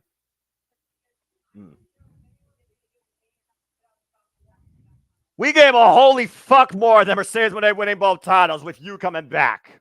Serious.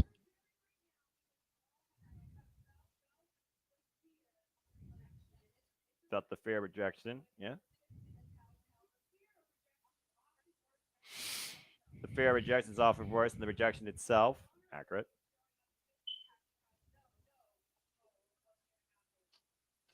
No control of what's going to happen.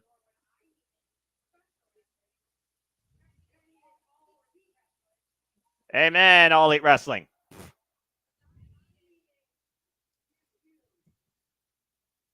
Needed us.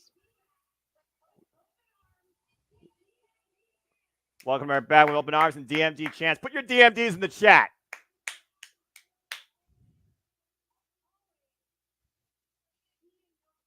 Always will be in our corner. One of us means that from bottom of our heart. Now the future with the motivation. Going for a hard time. Go through that shit. Be present. Feel all of it. Feel better on the other side once you get there, and you will.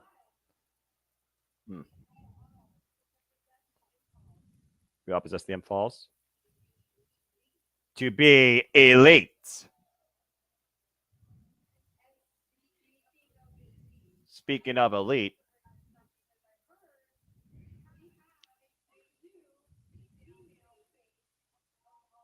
new female All Elite Wrestling. Wait a second.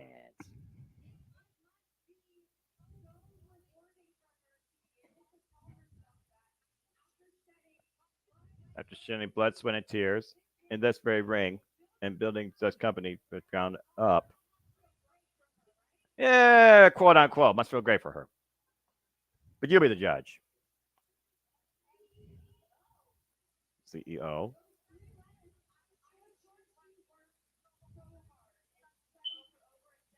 Start over a decade.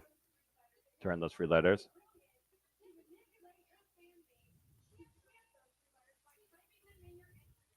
Oh! Boom. Channels for that primary entrance music.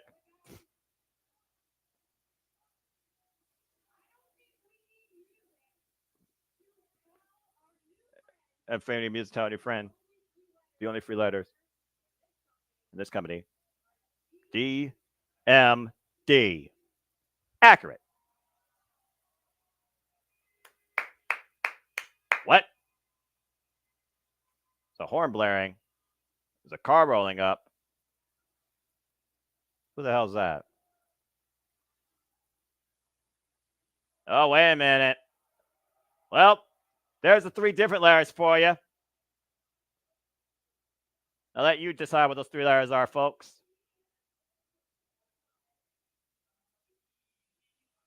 And isn't this fitting?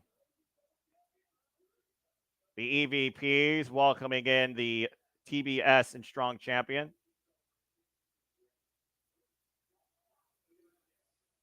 Championship separation ready. Saying get the ring ready, get the props ready. Are you for real right now?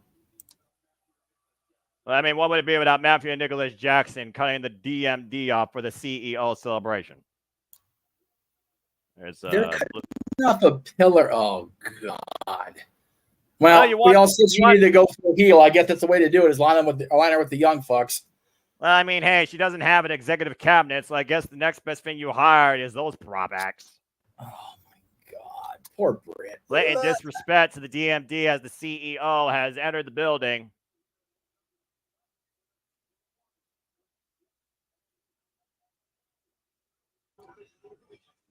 Again, I'm loving how Britt's just standing there like, yeah, you can set up all you want. I'm not moving.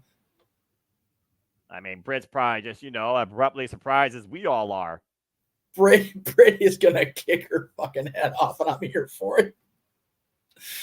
I don't care. Of course, we saw Britt confront the CEO from afar when she arrived this Sunday at Forbidden Door. To my, again, previous challenge at the TBS Championship, that was our last match. Yeah, I'm not sure Britt had this plan on her homecoming back to All Elite Wrestling inside the ring. Pretty sure this wasn't on her clientele list today in the office. Well, I'm sure she could fit an appointment in for a checkup. I think she should once she kicks her teeth down her throat. So Damn. Britt's just so pissed. I'm here for it, every bit of it.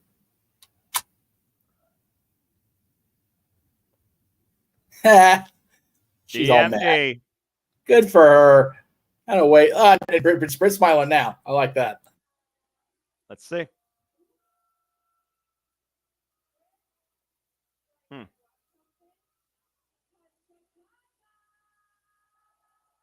She's lucky she doesn't get lynched.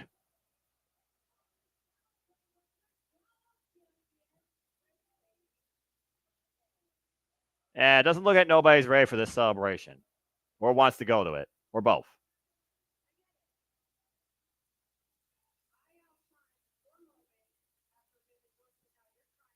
Yeah, you know, a little bit tit for tat, I guess. I'll chant her up from indoor.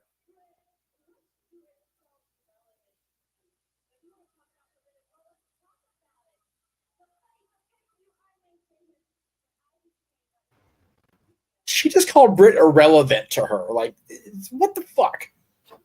I'm going to let Jeff react to this because I think Jeff's going to have some fun with this. I already done my Well, I can't do both because I can't have the audio on and get off mic. So, yeah, it's... Well, how about this? The audience is telling the CEO to shut the fuck up. Yay, Chicago.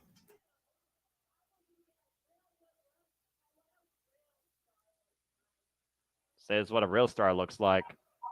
Okay, so a real star walks into another company and gets everything handed to him. Got it. All in. Wait, what? What? All in Mercedes. That's right. She wrestled. Yes, she did. All in when this was established. Yes. The first female to go all in an all elite wrestling. She was the first woman they signed to this company. And she wrestled all in Wembley Stadium. Damn! Yes! Broken bitch with a broken leg. Yes!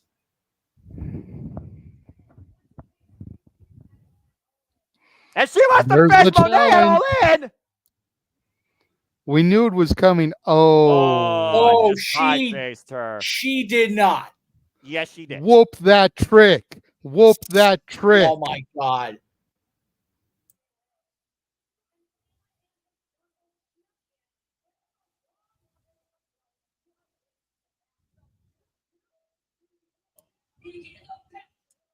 Oh, no. Ruh-roh, Raggy.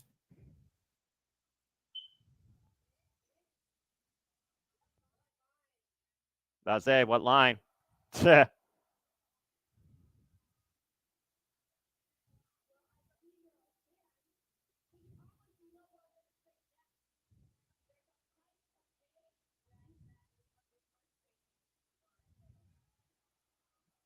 Well, that price looks like it may be fulfilled sooner rather than later. And it might be a dentist bill that Moné can't freaking buy her way out of. God, I wish British would have kicked her fucking teeth in right there. All in due time, Jeff. All in due time. If I didn't know any better, I think we just figured out our TBS championship match for All In Wembley Stadium. And I'm all in on it. Speaking of AEW All In, we saw Will Ospreay go all in against Swerve Strickland for the AEW World Championship in a match for the ages where Swerve proved he is anything but transitional. But we also saw what sort of man Will Ospreay is when it came to giving into hate or sticking to his family values, as he ended up eating multiple house calls and literally fighting with his last breath before Swerve put him down for his own good with the big pressure and maintain his hold on his dynasty. Swerve Strickland still the AEW World Champions. We'll go backstage now with Will Ospreay.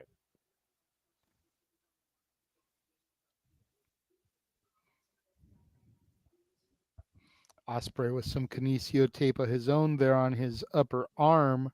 Considering Swerve popped it out of place. I was going to say the after effects of his title match against Swerve, and here's Don Callis, the master manipulator. This is not going to end well. Well, you got what Don's thinking about this. Not your fault. It's my fault. And they got to hit the referee. Couldn't bring us to the Tiger Driver. He's not that guy anymore.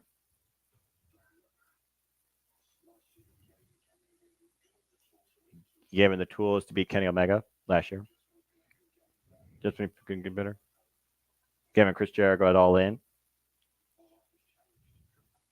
Life has changed dramatically.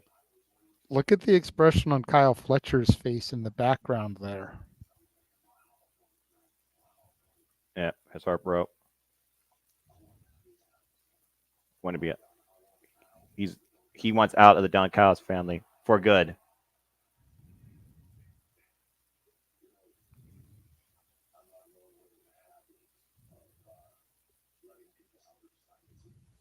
Letting people outside of Grizz may ignore that out of habit. But says he's so proud of him, what he's done in life. Happy to do him the favor. Maybe one day. I'll ask you for a favor. I'm here so proud of you. The word of you. Again, look at Kyle Fletcher. They're making sure to keep him in the shot the entire time. Considering Kyle Fletcher is like a young Will Ospreay who literally lived with Will Ospreay at one point, he is still a member of the Don Callis family, but it looks like that relationship is officially over. So they come tonight, Will Ospreay defends the AEW International Championship against Daniel Garcia. And that's still our main event as we have the what the fuck? He is the learning tree. Oh no! Hi guys, I'm here. I'm your champion. You're for the world champion. Hi everybody. Hi Noah. Hello, JJ. Hi Noah. Hello to the FTW champion who's been champion now at 74 days. Our learning tree, Chris Jericho. As we saw last week, it was Hook that put down the learning tree with his own Judas effect to win in the trios match. It looks like Chris Jericho's got security here and will be joining us. Wait a minute. Is that a contract I see in his hand? It's got to be a big moment for Taz after Hook guys of revenge of sorts. But what's Jericho doing here? It's probably a contract for his match at Wembley.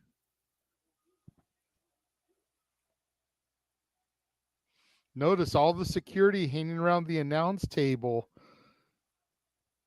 You see that? There's like 4 security guards over there where Taz is seated. Right. Gotta have his TV time. Am I right? My head. King, where are you? Back me up here, bro. What's up, Pop? Good to see you popping in from Bali. Nice to see you, Pop. Stole someone else's finish, namely his. I mean, it's not the first time someone stole someone's finish. That doesn't work for me, brother. Even worse. With Taz. Well, you're not amusing the founder's room. Who's supposed to be unbiased announcer, who was laughing and cheering for Hook. He's like the man's father! Damn! Got gimmick infringement, it's him. The color orange, right? Is that what we're talking about?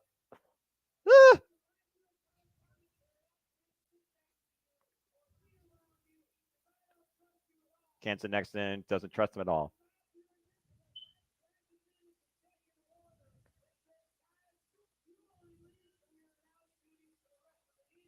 What? This is bullshit. That's why all the security is there, is to take Taz out. By executive order by our fucking EVPs, Taz has been booted from commentary? That's bullshit. Again, abuse of power by our crooked leaders worse than any politician on the ballot. Bye, Taz. Bye. You gotta literally leave the building. Oompa loompa doopa dee doo. I guess me if you can, survive if I let you. Well, anyway, I guess Jericho's gonna join commentary for the rest of the night as we get ready for this trios match. What the fuck? These EVPs can go suck it. Anyway, Samoa Joe. Perfect timing for him to eject Taz, though, right as we get ready to have Hook's match. Well, I mean, to Jericho's point, and I get Taz is Hook's dad, but on commentary, you are supposed to be fair and impartial. So for him to show a complete and utter bias to his son, that is unprofessional from a certain, point of view. So I can get why Jericho would feel that way as the Hook signal shines bright in the sky. Look, I know you're trying to teach me about the decorum of commentary. I'm the play-by-play guy for a reason. It has to, tread the line lightly.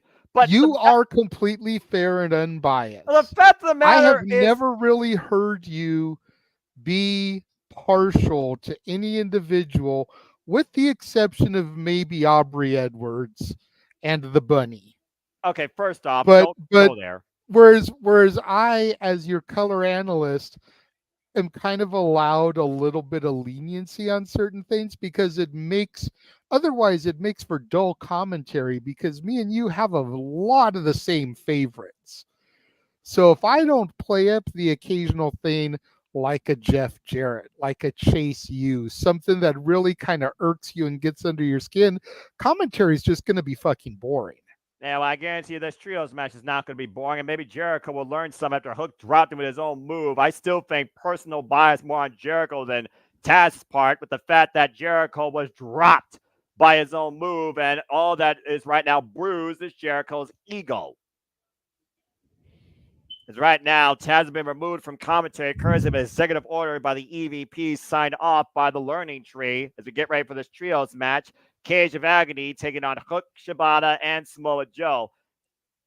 Daniel with the comment that the Learning Tree is more like a dead Learning Tree.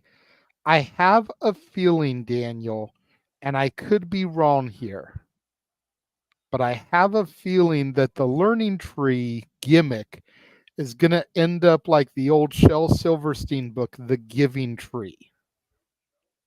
Kind of a tie-up and here. If you've ever read that story, then you know what I'm talking about.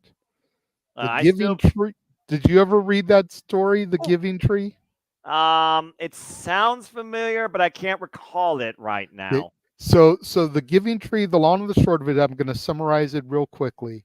Go for it. It's this tree that was in a little boy's backyard, and as the boy grew, like, it constantly was there to give him what he needed. If he was hungry, it grew apples and he could provide apples from it.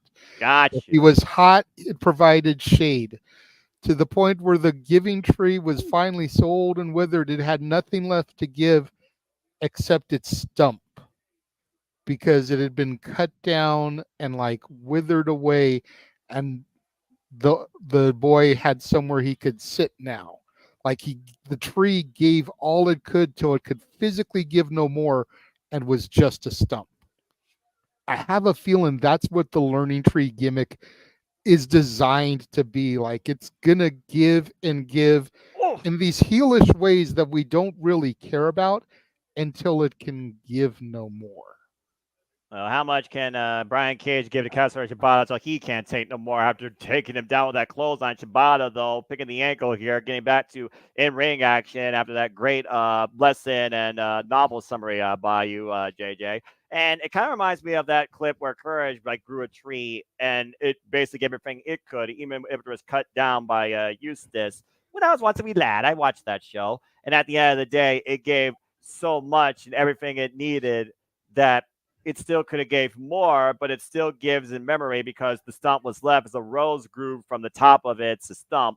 It's kind of one of those morals where it's like you give until you can't give no more. And it's kind of like really the story of wrestling when you think about it. You give your opponent so much that they can't handle no more, and you're finally going to get the win.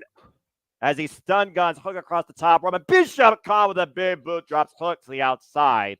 And I do think this Jericho mid-card vortex, we continue the action, Wrestling Quality picture-in-picture, is going to give to some degree, but eventually it's got to run out of steam. Yeah, exactly. So to the point Daniel made after me recapping that, the Learning Tree could basically be Jericho's last hurrah. From Inner Circle to teach all that he can teach until he can't teach no more. The student usurps the teacher, and Jericho rides off into the sunset. Yeah, but what student literally surpasses the learning tree? I don't think it's Brian Cage and W. Morrissey at this point. No disrespect. No, I think it's going to probably be Brian Keith right now. After he fixes his arm, the sour apple, Bad Apple, of course, down right now with, a bad limb. Nowhere to be found. And to your point, no, the rest of the learning tree is not out here. And again, the learning tree lost this Sunday at Forbidden Door. I think Jericho still has personal bias with the fact that, again, Hook beat him with his own move, and also Hook got the better of him. Bruised ego, rather than impromptu commentary bias excuse. Gets her by now, lining up Bishop Khan here up against the ropes. These vicious knife-edge chops just wailing away at the former Ring of Honor Dojo graduate. Gets her Shibata, the freaking machine that he is. Former never openweight champion, Ring of Honor Pure champion, Irish from up the ropes. Bishop Khan, great toe trip there. Turns Shibata around. And man! Jesus. Running senton across Shibata, braced up against the apron as the Cage of Agony takes advantage here during the Wrestling Quality picture-in-picture. And again, fuck television. As we do have a moment, though, and action is kind of at a lull, and why we are teaching you things here about what we offer here, and maybe some classic stories, too, that might have a cover. 2 kick out by Shibata. That might have a stronger morale than Chris Jericho's learning tree does in the end. Shout out to everybody that's been tuning in right now. Again, Big G, Daniel, Safety, of course, Matt Helms, Pop. Hope you're doing well, my friend. And, of course, Daniel Cape Rayer and Daniel Bryan Sports Highlights. We acknowledge and appreciate you all for tuning in to our Watch Link coverage here made up Dynamite Beach Break. Hope you're enjoying it. Please let us get a comment, tell a friend. And if you want to dig into the conversation, donate to Super Chat, simple as that. And the action, again, does not conclude after Dynamite leaves our airways, too. We will take a short break, and we will change gears into City Predicting NXT Heat Wave as Bishop Khan drops the forearm across Shibata's face. So stay tuned for more on that as this double feature event continues in 90-minute Multiverse Media. AEW Dynamite back on the airways here. Toliona in control with Katsura Shibata and the learning to Chris Jericho on commentary after ejecting Taz via executive order signed off by the EVPs. Freaking bloodsuckers. And right now, of course, the former FTW champion in action here in trios action alongside Samoa Joe and Shibata taking on the Cage of Agony. Still getting used to that name, by the way. Yeah, definitely. So used to calling them the Gates of Agony, but as they trio up with Brian Cage, it makes sense. Toliona right now in trouble here. Shibata locks a sleeper hold here, and still to come, of course, our main event. Will Ospreay defending the AEW International Championship, Daniel Garcia. And as we heard, Will Ospreay has officially left the Don Callis family. And coming up next, we'll see Jeff Jarrett in a Heels opening round match taking on the wild card in the Owen Hart Foundation tournament. And Hook now with the hot tag, taking Cage down, taking Bishop Khan down. The son, of course, of Taz, who was just ejected from commentary, just froze himself to Brian Cage. These two no strangers to each other. Big T-bone suplex to Bishop Khan. And Hook knows he's at a size disadvantage, but it doesn't stop him. Running into Toliona, though. Toliona hooking up Hook. Hook escapes, though. Oh, eats an uppercut. Bishop Khan hoisting Hook up. Oh, God.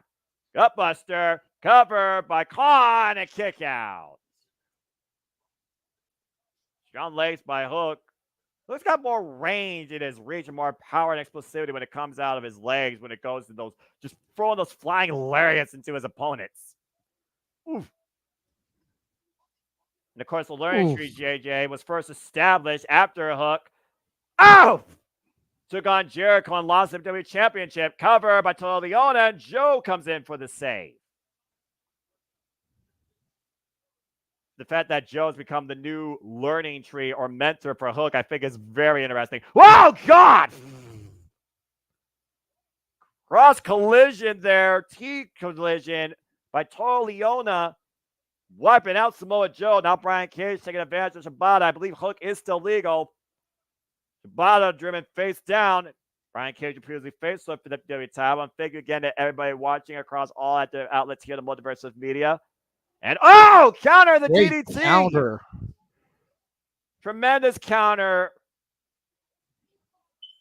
Beautiful Hook's DDT. trying to crawl over to the Samoan submission machine, and he gets the tag to Joe. The former Ring of Honor Pure Champion, AEW World Champion, and of course, Hook faced Joe for the AEW World Championship. And that's where this respect was first established with these two.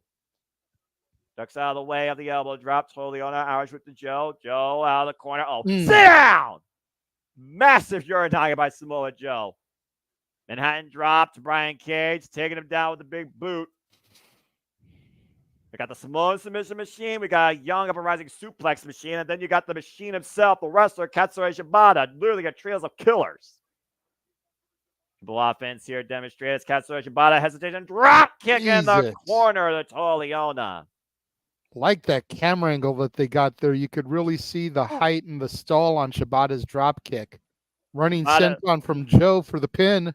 Hook in the near leg to win, and everybody breaks it up. And again, the range and the reach that Shibata gets with that Kenta original, that hesitation drop kick. And I wonder if Jericho's learning anything from this trios match here, as the Gates of Addy might be looking to put down Joe, Hook, and Shibata. Fireman's carry, stereo, Steinberg suplexes, transition to sleeper hold. Coquina clutch, rear naked choke, red rum, triple submission offense. Bryce Rensburg checking on the two legal men here. Brian Cage going to sleep on Shibata. That's it. That's it. Night. Samoa Joe puts Toleona down, and Joe, Hook, and Shibata win. And Jericho is pissed. Great adaptation on the fly out of the stalling vertical suplex and attempted fireman's carry. I can imagine probably with Death Eye Driver, as these three in perfect synergy here once again tonight get the win. And locking eyes with the learning tree. And wait a minute. Oh! Big Bill, Brian Keith. And with equalizers, by the way, steel chairs, JJ. Again, like I said, Jericho's ego was bruised. He wanted to make this personal as possible against Brian Keith ripping off his arm sling. Looks like he's back at 100%, Noah. Yeah, I guess this bad apple is in good conditioning right now. And Jericho using the shirt right now to choke Hook out. Jericho can't take a loss. Jericho's ego is way too fragile to ever be humbled by anybody. And look what's going on here. And Brian Keith might be looking to do the same thing to Shibata that he did to him, shattering his arm inside the steel chair. And Chris Jericho taking the FTW title and literally just whipping Hook like a government mule. This learning tree providing a very painful lesson tonight. As Jericho waves to the fans. And look at W. Morrissey, Big Bill. Tear across the back of Samoa Joe. Relentless assault while Joe is straight across the steel ring steps. Those right hands just driven down by Brian Keith while Jericho continues the onslaught. The FW title trying to hurt Hook personally and physically here. Making sure Taz gets out of the bit. What is that? Brass knucks. Oh, boy. Big equalizer. Power of the punch. Oh, God. KO shot. Hook is out. Hi, everyone. Hi, Chicago. What we learned here is Chris Jericho is the biggest sore loser right now in All Elite Wrestling. Shibata incapacitated, probably with a fragile arm. Samoa Joe incapacitated with a screwed up back across the steel ring steps and knocked the air out of him. And Hook literally KO'd by a knuckle duster by Jericho. And the bounty hunter has collected the table. And it's not the first time Chris Jericho called one favor in from the EVPs. Looks like he's calling another. Bryce Rensburg unable to do anything here. And Taz, when he finds out about this, you know he's going to be furious. This learning tree, again, has nothing good about it. Oh, boy. Big Bill hooking Hook up for a massive... Oh, no. Coming down. Rope slam through the table. Hook, Joe, and Shibata have been completely destroyed by the learning tree tonight. We need some medical attention, some security out here to get rid of this learning tree better than a demolition crew in a freaking lumberjack yard. Referees finally coming down, checking on Hook. Coming up next, Jeff Jarrett versus Wildcard, Owen Hart Foundation Tournament. We come back for this commercial break. I'm not sure what I'm more pissed off of it at this point. The EVPs and their abuse of power, or the learning tree and this painful lesson where nobody learns anything in the end. Well, that's easy for me. It's always the EVPs. Well, that's you, and that's fair. Well. And Daniel, I don't know what you're watching, but if you're not enjoying tonight's episode, then you may just want to turn off TBS at this point. I mean, again, we're on the road. I've been thoroughly entertained. Yeah, we're on the road all in, and we're building towards blood and guts, and we're seeing all the emotions, all the fallout, all the revenge coming out tonight. I've been enjoying it, sitting back here in the control room, watching when I'm not having to be on screen. I've been enjoying the hell out of this show. It's been a very good show so far, and again, it keeps momentum going. I mean, you look at the track of the tail of the tape right now. Will Ospreay, someone's done Cal's family. How does that affect his future going forward? How does that affect Kyle Fletcher? Will he be on the blunt end of that punishment, or could he be the one to execute it? Will Don Callis invest in him, or could he be investing in Roosh, who we've seen subtly in backstage? Not here tonight, though, so far it seems. The D.M.D. looks to go all in Wembley and break a leg of one CEO and remind her that only 3 letters matter and it's not hers. And we just saw the learning tree get revenge, not only taking out Hook's father from the building, but literally taking out Hook. Not to mention, Bryan Danielson has punched his ticket towards the finals in the Owen, as well as, this prize surprised everybody, Willow Nightingale beat Kris Statlander.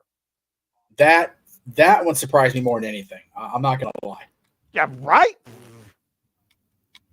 But I will say this, JJ, you were mentioning our expansion of content. I figured I'd go ahead and throw this out there for everybody to take a look at. I've been kind of toying with it all day. Yeah. But I mean, that's where we inhabit. That's kind of accurate at this point. That's kind of accurate at this point.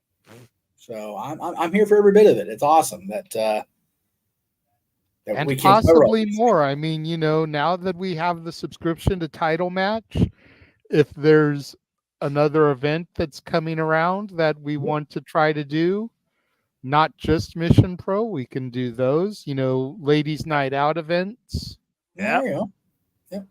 And we're doing there's so wrestling. Much more. You might expand the Wrestle Universe and do a special Noah show that includes more, crossover. Like we got AJ Styles versus Marufuji coming up, and you got Io Shirai taking on Utami Hayashi to Marigold. So who knows how much further this multiverse could expand. We were talking about the multiverse, right? We were talking about open mic night. My original thought of when I was making an image, it kind of evolved into its own thing. I was going to do one thing, and then my brain just kind of, let's do this.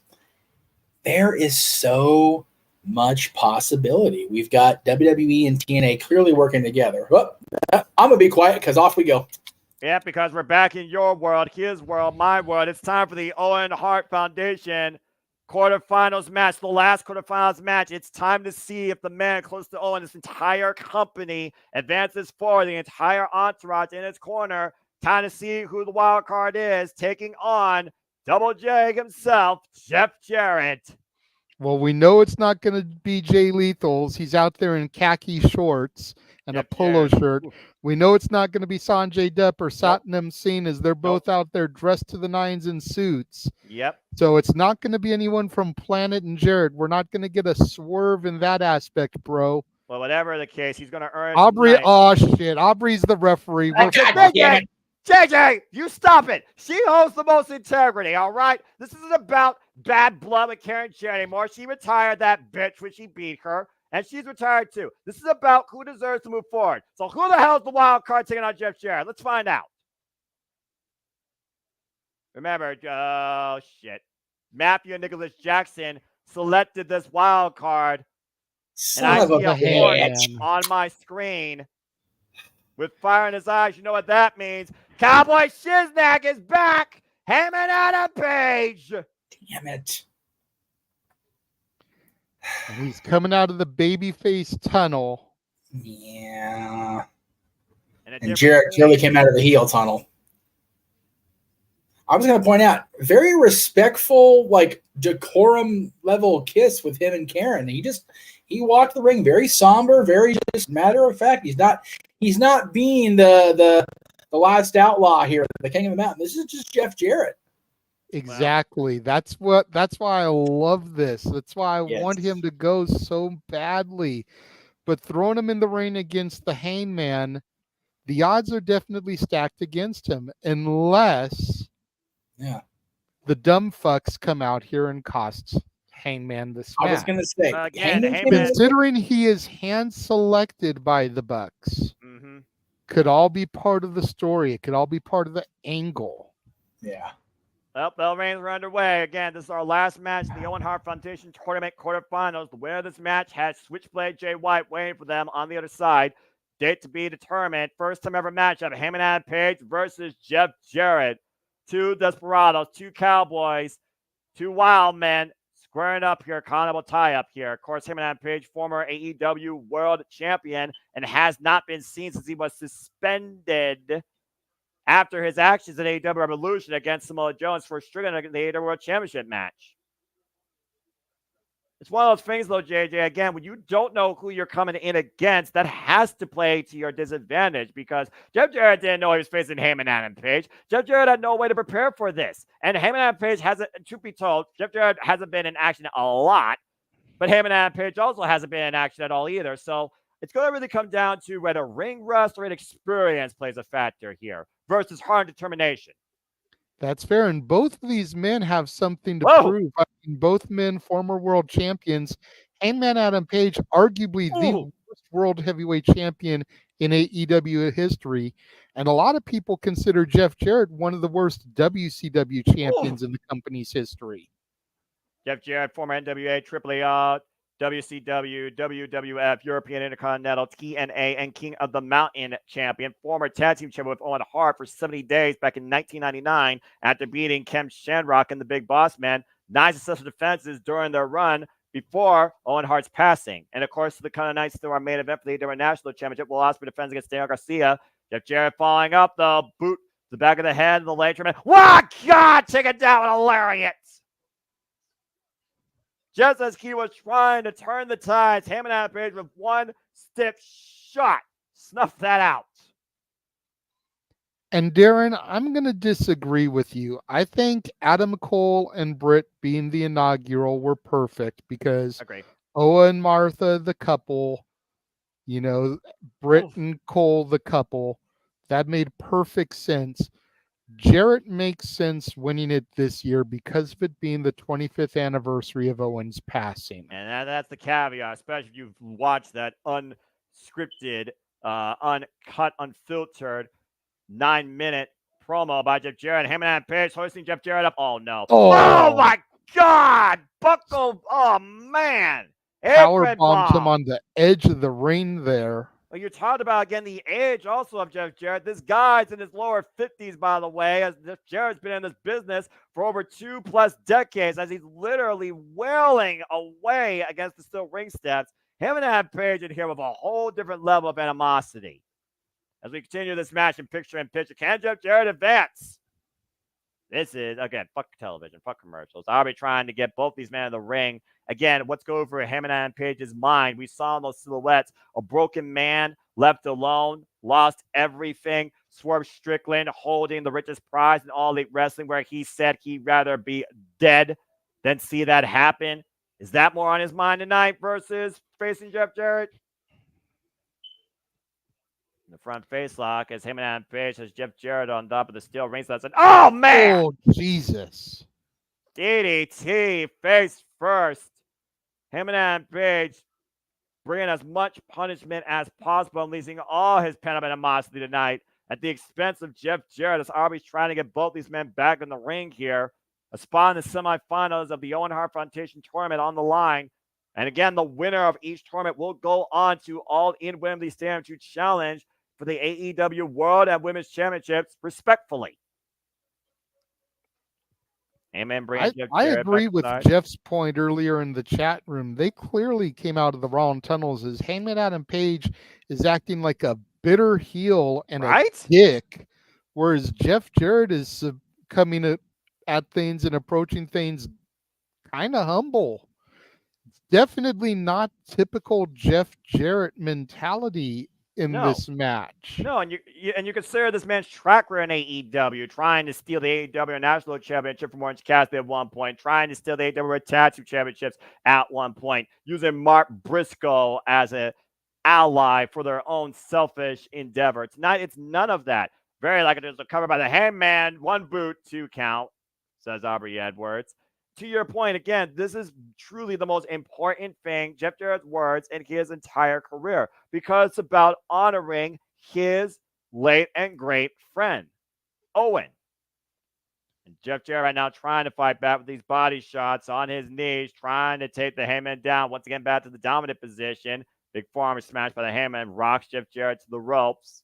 An Irish whip, Jeff Jarrett off the ropes, catches and sunset flip, tries to bring Heyman down. Oh, and Heyman with a stiff shot prevents that counter roll up.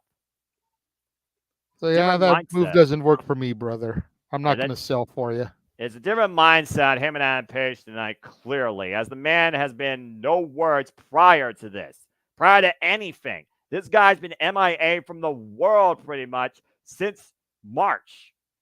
Big shot again by Heyman and Adam Page, rocking Jeff Jarrett, but Jeff Jarrett still refusing to go down. Will fight for his life with how important this is to honor his friend, saying nobody knows Owen like I do. And he's right on that when it comes to AEW. Irish whip, Heyman and Adam Page ducks underneath, and Heyman sends Jeff back. Jeff does underneath, though, dodges the clotheslines. We are back here. Welcome again back to AEW Dynamite Beach Break, folks. Owen Hart Foundation Tournament quarterfinals. Last quarterfinal match in play here. Jeff Jarrett versus the returning wild card, Heyman Adam Page. Like, as far as I can count, there's only 3 people on the AEW roster that even competed in WWF at the same time as Owen. And that's Jarrett, Adam Copeland, and Christian Cage. Jericho doesn't even count because he debuted in '99 after the passing of Owen. Exactly. He was involved in WCW. And again, the first time Owen Hart and Jeff Jarrett met one-on-one in singles action was 1993 over the USWA Championship that Jeff Jarrett was carrying. Speaking of carrying, wait a minute. And a stroke! Face first on the apron goes Heyman and Adam Page, and both men fall on the floor. Can Jeff Jarrett capitalize? Not like that. He's both men. He's got to get the dead weight back in the ring, and Jeff Jarrett is spent.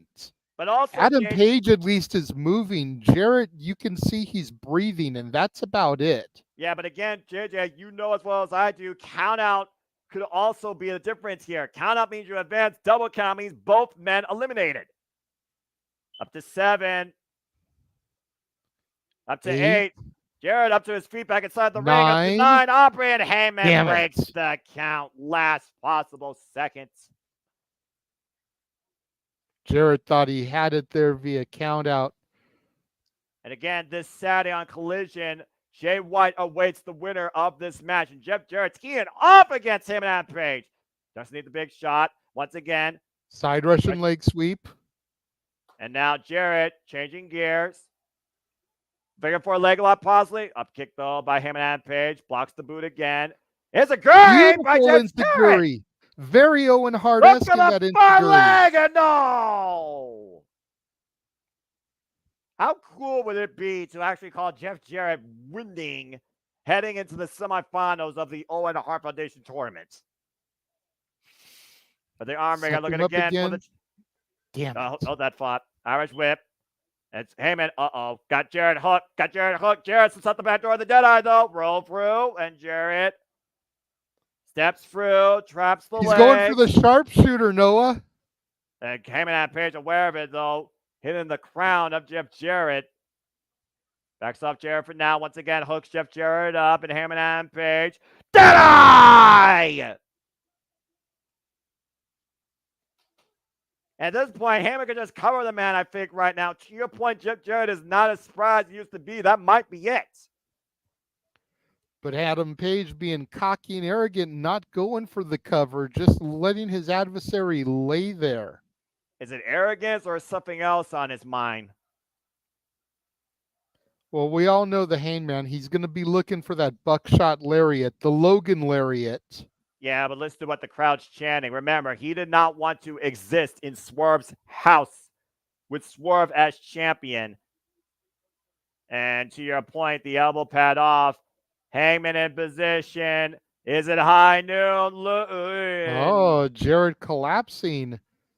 Or was it on? I wonder if he's playing possum here, because the fact that he didn't allow himself to be at that vertical base, right? Hangman couldn't go for the buckshot. Well, again, is it possum or is he false security? Heyman, though, driven again to the apron. RB checking on him. Jeff Jarrett trying to capitalize. Catches a big cowboy boot going in.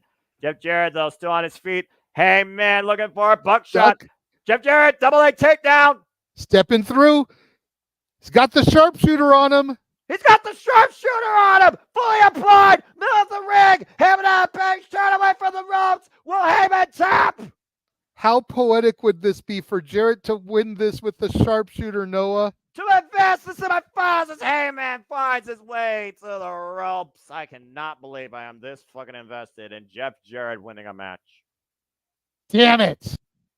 And that's never going to come out of my mouth again, so you better enjoy that.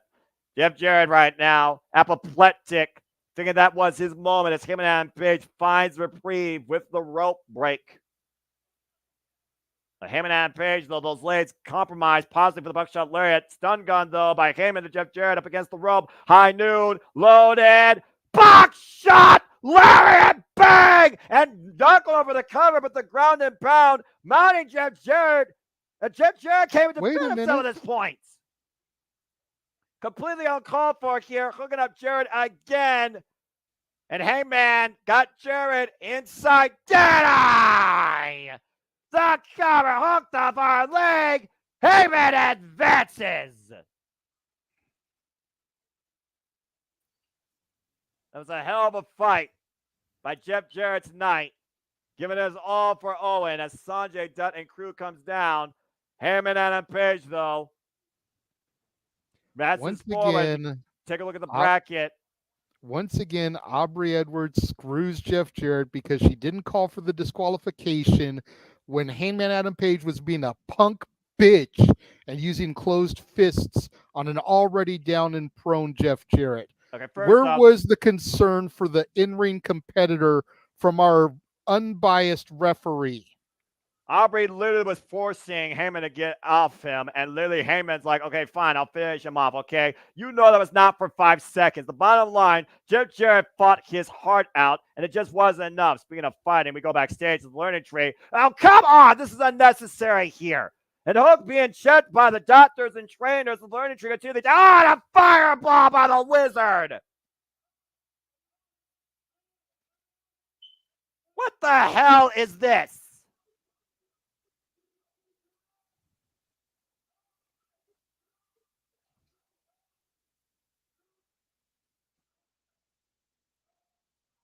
The jealous and envy and the disrespectful sourpuss behavior of this learning tree is pathetic beyond belief. Will Ospreay, Daniel Garcia, AEW International Championship. That being said, Jeff Jarrett, tremendous fight brought tonight. Owen be proud, but Heyman and Page wins and advances forward and will face this Saturday Switchblade Jay White. Bullshit. Well, that was a lot that happened all of a sudden as Karen checks on her husband. If that was Jeff Jarrett's last match, I say let it be, because you're not going to get a better match than that, in my opinion, out of him in All Elite Wrestling. Not with that much stakes on the line. That was Jarrett's last big shot in his career, to your point. I don't think he needs to wrestle again, honestly. I think that should be it. How fitting that one cowboy puts down another outlaw. I'm beyond pissed. I can tell by your subtle silence and Jeff Jarrett in the semi-darkness. Not Jeff Jarrett, Jeff Meacham. Botch. Wee woo, wee woo. But how fitting I call him that. This is his world. And this man's been silent all night. I know how important this was. Jeff, if you could actually have words, would you like to speak on behalf of Jeff Jarrett's most emotional match brought forward tonight? It's fucking stupid booking. It's fucking stupid booking. The goddamn story writes itself. Jeff Jarrett be in the finals in Calgary, in Owen's hometown. But no, we gotta fucking push the agenda of the elite and their butt buddies. No, I'm beyond pissed too.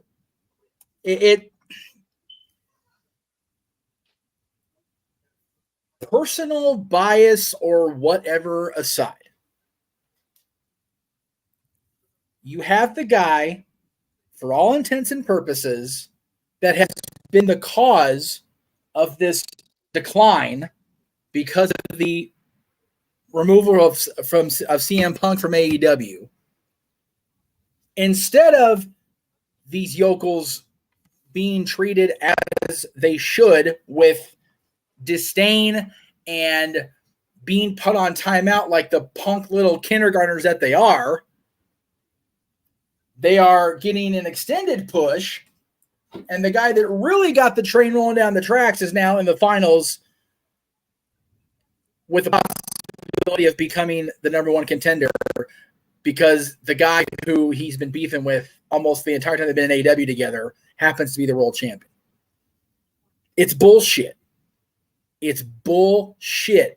And, you know, the fact that this Jeff Jarrett story has you, who was legitimately the most anti-Jeff Jarrett person I think I've ever seen, to Conrad Thompson before he became Jeff Jarrett's podcast partner, rooting for Jeff. Well, I'm not even going to give this fucker attention. Like, Renee can talk to him all she wants. I really don't care. I think it's a poor choice. See.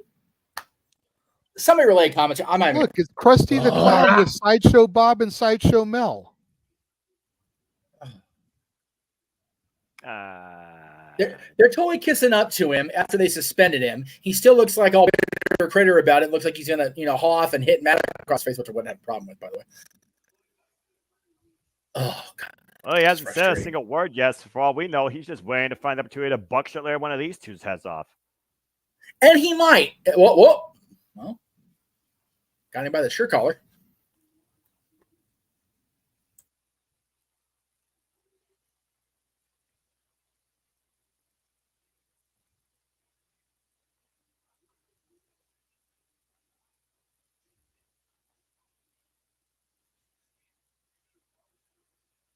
Well, I think that pretty much solidifies where Heyman stands. Solo. There's only one thing on his mind, that's winning the Owen to take on Swerve Strickland. Well, he's got to get through Jay White. Good luck with that. Right. And then he's got to get through a very motivated Bryan Danielson. And speaking of MJF will kick off AEW Collision this Saturday. Speaking of which, the Woman Pro Wrestling is out here in the Challengers Corner as we get ready for our main event here tonight on Dynamite Beach Break. Maxwell Jacob Friedman has entered the building. Who beat Hechicero, of course, at Forbidden Door. It's different. It's odd, but I'm actually kind of here for this alternate universe MJF presentation. Especially when it's endorsing I'm telling you, in the words of Admiral Akbar, that's a trap. Oh, for sure. 100% for sure. When you call yourself a wolf in professional wrestling, I think it pretty much is self-employed what that metaphor can be.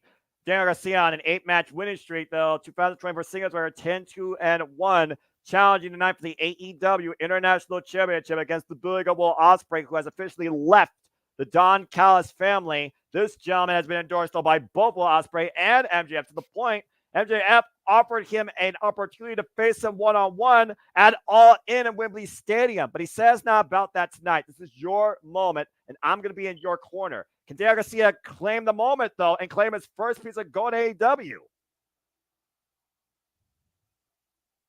got a hell of an obstacle to try and do that against, even at less than 100%. Here comes Will Ospreay.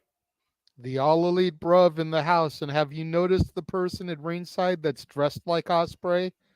I'm curious to see if Will sees them and goes up to them. Will Ospreay, of course, who suffered his first loss this has never been endured, JJ, still AEW International Champion with a record now of 18-1 after he and Swerve Strickland tore the house down, quite literally, bruv. See him there? Yep. Nice embrace from Will. That's awesome. That jacket, by the way, represents what he used to be, by the way, the Commonwealth Kingpin. That's akin to Rey Mysterio going head-to-head with the kids that wear the masks. Right. That's awesome to see Will do that. Yeah, man, this match might go all night after Will Ospreay endured a 30-minute war this past Sunday. As this is our main event on Dynamite, and we will stay with it as long as need be, folks. There has been an overtime employed for as long as this match goes. There has to be a winner. Will Ospreay was elevated the game since arriving in All Elite Wrestling, going into his 20th match tonight. And, of course, this will be his 4th defense of the AEW International Championship. 39 days so far after being Kyle O'Reilly, Ray Phoenix, and the Machine, Brian Cage. Our 7th AEW International Champion, referee Bryce Rensburg, for this contest. This is our AEW Dynamite Beach Break main event. It's for the International Championship. Here we go. This is going to be good. MJ, go ahead. Sorry. I thought you were saying something there. Here we go! Oh, I guess that's fitting, despite the fact there were no introductions, because, again, it's TV. But, yeah, that makes sense. Not a World Championship, but might as well be a secondary. Steve Connell will top here in the early going. Daniel Garcia, of course, PWG champion, former Raw Pure champion. Last chance he had at Gold was challenging Christian Cage for the TNT Championship earlier this year at Revolution. And of course, Swerve Strickland is still the guy that owns the keys to his house, to our AEW World Champion. Nice shoulder out there. Daniel Garcia immediately pops up, though. Again, Daniel Garcia is not going to shy away on how important this is. And Will Ospreay is not going to show anything less than 100%, despite the fact he suffered his first loss this Sunday. Yeah, Daniel Garcia kind of pulled his kick there to the back of Ospreay's shoulder, and Ospreay returned the favor with a chop, basically saying, if you're going to kick me, then do it like you mean it, punk. Now, we all know what sort of level of endurance and intensity Will Ospreay brings to the ring every time he competes. Can Daniel Garcia keep up and surpass that? And is that what needs to happen in order for him to become the International Champion? Side headlock, Will Ospreay. Drop down by Daniel Garcia. Will Ospreay keeps speed, though. Slides up from underneath Garcia. Throws him to the ropes. Garcia scouts it, though. Up kick to the shoulder. The hip toss. Up kick by Ospreay, though. Both these men coming in hot and heavy. Head shoulder takeover. Head scissors takeover. Counter for both men. And both these men jogging for position here. And now the head trapped as Ospreay stands up to find it. Oh! Good scouting by Garcia, turning that into an impromptu pile driver, compressing the neck and vertebrae of Will Ospreay. And then a straight-up kick to the head after that innovative impromptu pile driver. Definitely going to rock Ospreay there. And you see the heavy kinesio tape. We talked about it earlier with Bryan Danielson, all over the shoulder, the right arm of Will Ospreay. Of course, the arm he uses for the hidden blade. One of Ospreay's best weapons. The snapmare, drop kick followed by Daniel Garcia here. Cover. It's a 1 count. Barely a 1 count, excuse me. And to your point, Will Ospreay and Bryan Danielson were in wars Sunday. Daniel Garcia was simply watching. And he was very vocal about that in his exclusive interview following the end of Forbidden Door. He does not simply want to watch. He wants to thrive. He wants to be tested here. He will do anything possible until he holds gold in AEW, no matter how many times it takes or how many wars he has to endure. And this is his biggest opportunity today in his young AEW career against one of the greatest of all time, Will Ospreay. Now teeing off against Will Ospreay in the corner. Mounting position, right hand. Ospreay escapes and And the cheeky Nando's connects. Ross Garcia spilling him to the outside. And Ospreay picking up speed over the top rope with the plunger. And crashes down on Daniel Garcia. MJF right now standing over Garcia, checking on him. Garcia and JJ, you know as well as I do, MJF and Will Ospreay on a collision course, pun intended, for a one-on-one encounter for the ages. Most definitely. Just a matter of where, when, how, and for what. Our AEW... Go ahead. Just said accurate. Yeah, there you go. And this is also accurate. Here's our last one, quality picture-in-picture. Again, fuck television. And, of course, Collision, again, is this Saturday, the continuation of the Owen. We will have Mariah May taking on Carl Shida. MJF will kick off Collision, and we will also have Switchblade Jay White taking on Heyman Adam Page, who stands on his own. Scoop slam by Will Ospreay, drops the knee across the face of Daniel Garcia. And again, folks, you are tuning in. Please stick around for afterwards. As City Predicting will, of course, will be following the conclusion of AEW Dynamite after a short break, if we are allowed that. And we will come back at 10:30 p.m. Eastern Standard Time for City Predicting NXT Heatwave. So please join me, JJ, Jeff, Positive Dominguez, and who knows who else. We simply predict NXT Heatwave, and the Jet Multiverse Media schedule for the 1st of July continues before all the fireworks you ensue on your 4th of July holiday. I gotta say, I wish that this could get here within 24 hours, because how awesome would this shirt be for tomorrow? Oh, come on! That's such a freaking ploy. Tell me that wouldn't be a perfect 4th of July shirt, bro. Yeah, the day right before the 4th, though. You gotta be kidding me. Especially with the shipping rate. Come on, man. That's wrong. Damn it. Not like they delivered on the 4th anyways. No. Well, that's why you prepare in advance so you get it by the 3rd. These forums Today right is the now. 3rd. Well, again, they should have done it before today is what I'm saying, JJ. Damn it. Freaking marketing ploys at their stupidest, finest, and dumbest. Or, how about Hogan developing this real American beer and not having it anywhere except 3 states by today or tomorrow? But, that's just me. Well, it did, but it just friggin' got friggin' carriers in the Pacific stuck before they could get into the dock. A kick out right now by Daniel Garcia. Will Ospreay right now taking advantage. Daniel Garcia grasping the left wrist. Big elbow strike to the side of the head and neck of Red Death. Daniel Garcia, the young, up-and-coming, some would say, second-generational pillar of AEW, has humbled the likes of Bryan Danielson, Kyle O'Reilly, and, of course, really showed what he's made of from an in-ring standpoint and a personality standpoint last year during the Continental Classic, getting the upset win against Brody King and costing him a chance and making it to the finals. We're back here on AEW Dynamite Beach Break, our main event here. Will Ospreay and Daniel Garcia for the AEW International Championship. MJF in Daniel Garcia's corner. Will Ospreay, a changed man, a damaged man, not coming in here at 100%. Despite all the other madness we've seen, because this has been a wild show of Dynamite tonight, despite the not being in the beach, but boys have been red hot.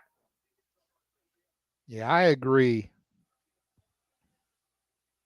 Will Ospreay right now asking Daniel Garcia to come back up to his feet and fight him. Will Ospreay looks to elevate what it means to wrestle at your best in AEW. And Daniel Garcia refusing to stay down, driven by pursuit of gold. Big knife-edge chop in the corner. And Garcia, though, wears it off.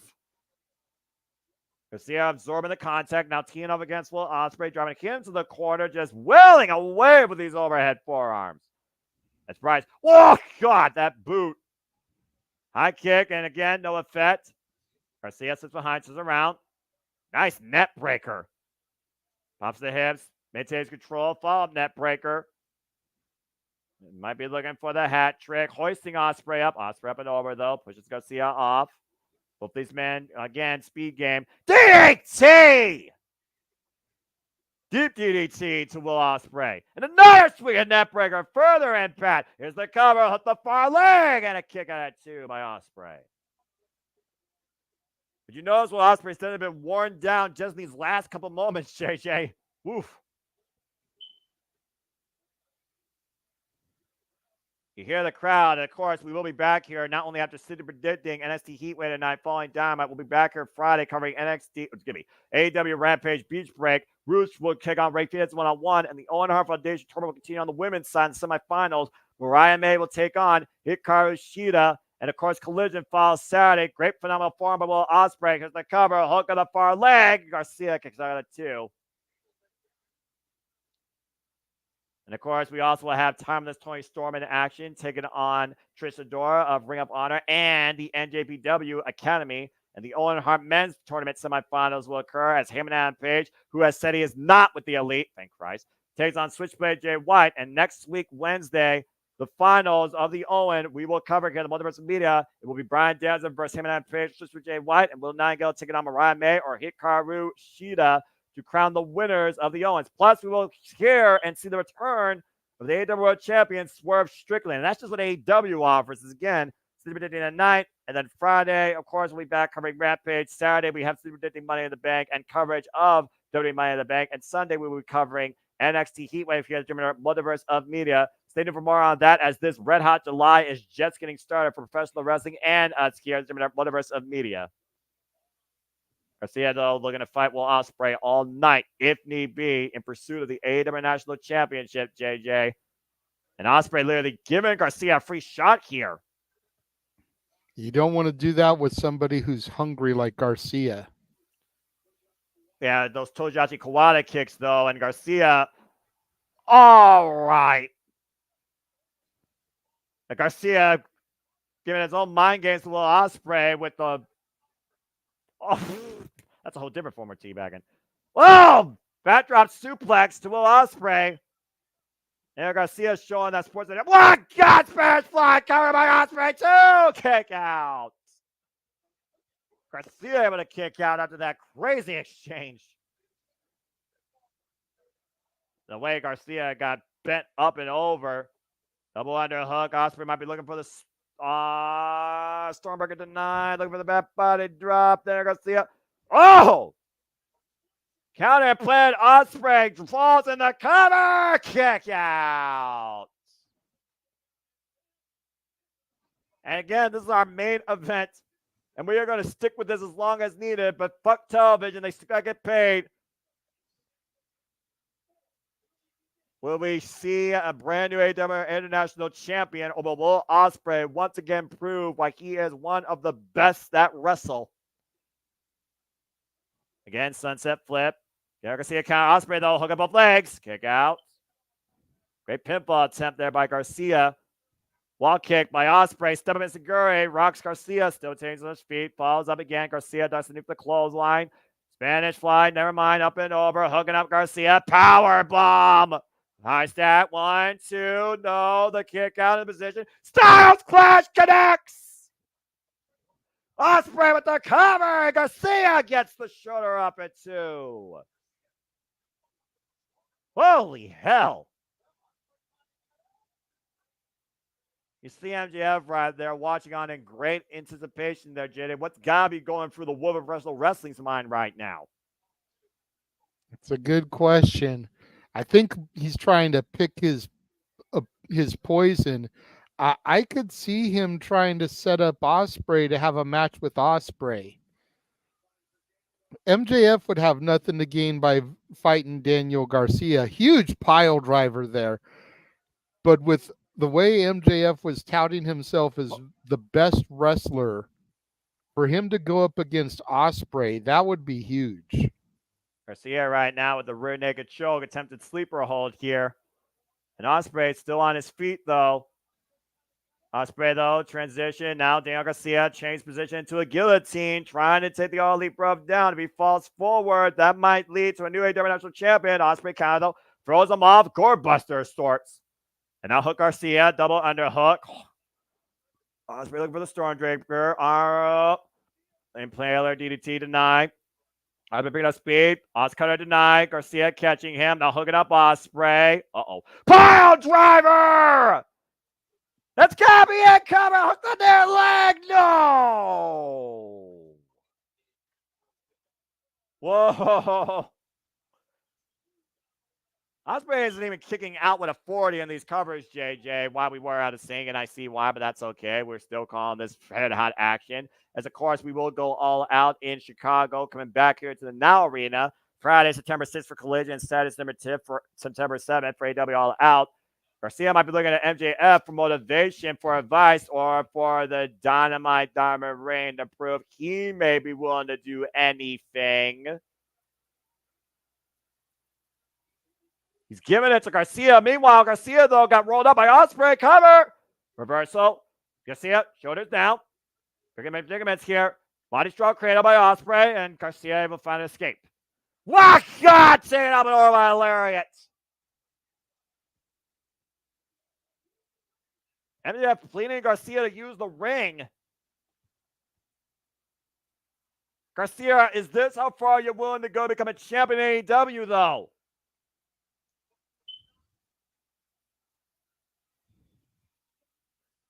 gave it back to MJF, and MJF mutually respects it. And a blind fire connects Connor to, dear God, he killed him. Ospreay retains.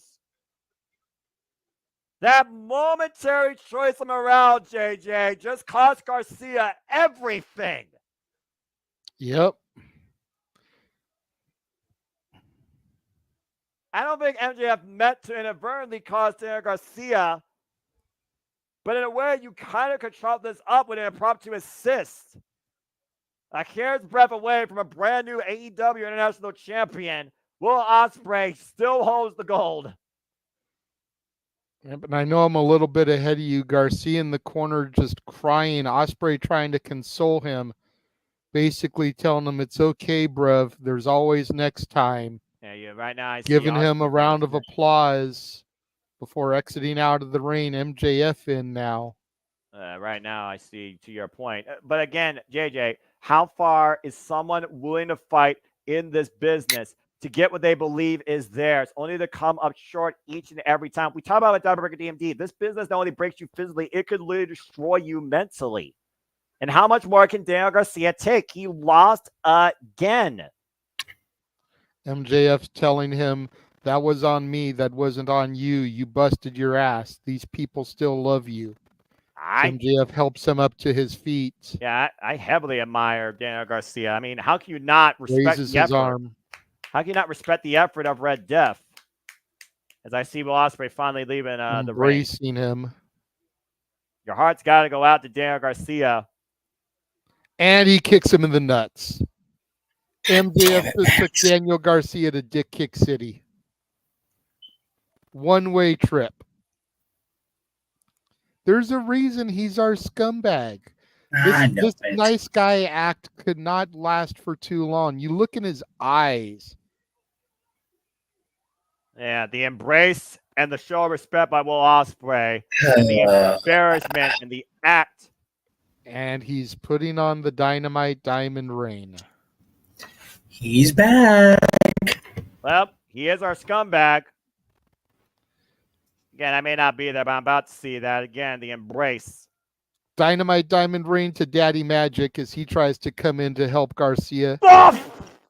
MJF just spitting on Garcia. I just saw the low blow as Garcia just got broken emotionally and physically. Oh, man. Boom! Dynamite Diamond Ring to Garcia's forehead, turning him inside out as Max climbs the turnbuckle and puts his pinky up. Reminding us once and again that he is better than us, and we know it. We know it. Our scumbag. That's a hell of a way. He's our scumbag. Well, he's our scumbag. You gotta wonder now what's next on MJF's agenda, and will we hear from the Wolf of Pro Wrestling, his MO, and why he did this tonight to Daniel Garcia when he kicks off Collision on Saturday. Garcia bloodied, battered, bruised, and physically and mentally broken. Well, one thing's for sure tonight, the past, the present, and the future as he attacks security. Yep. MJF right now literally unleashing hell on everybody. Garcia again, bleeding. Yeah, to your point, this has all been a charade, just literally teeing off against that open unloading on him. It's got to be the frustration being out so long and having to sit back and listen to all the crap. Says you will restore the feeling now. This is your boy. How fitting, by the way, he's wearing a white tank top while doing this. Of course. Gotta let that blood show up good. Throwing a snot rocket on Garcia. and showing his true colors. Those colors, black and white, never been more proficient on the double of AEW tonight. You know what, Noah? You always say the dragon leg whip has got to suck. No, the snot rocket's got to suck. Look at this. Right now. Just taking in the animosity. Oh, they're so crowd. mad in Chicago. Well, I mean, it's not the first time Chicago's been in a riot. Oh, my God. Matt Menard. God, Jesus. Really? Jesus. God. Matt got laid open with one shot. Again, that Diamond Ring worth $100K. can do that to anybody, and so can this. MJF Who's gonna hooking end this? up Daniel Garcia. Don't do this. Come on, man. Don't do this. Oh, no. Not from the second row. Get down, Daniels. I'll take your head off next. Tombstone Mile Driver. Fallen Garcia in front of the fallen angel. Darn, you hate to see it.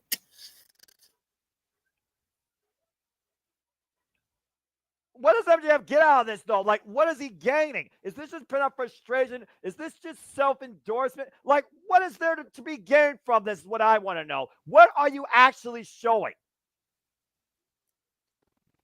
That we were fools to Again, believe in this man. That we believe in this man. PD out here. He's still going to town on him.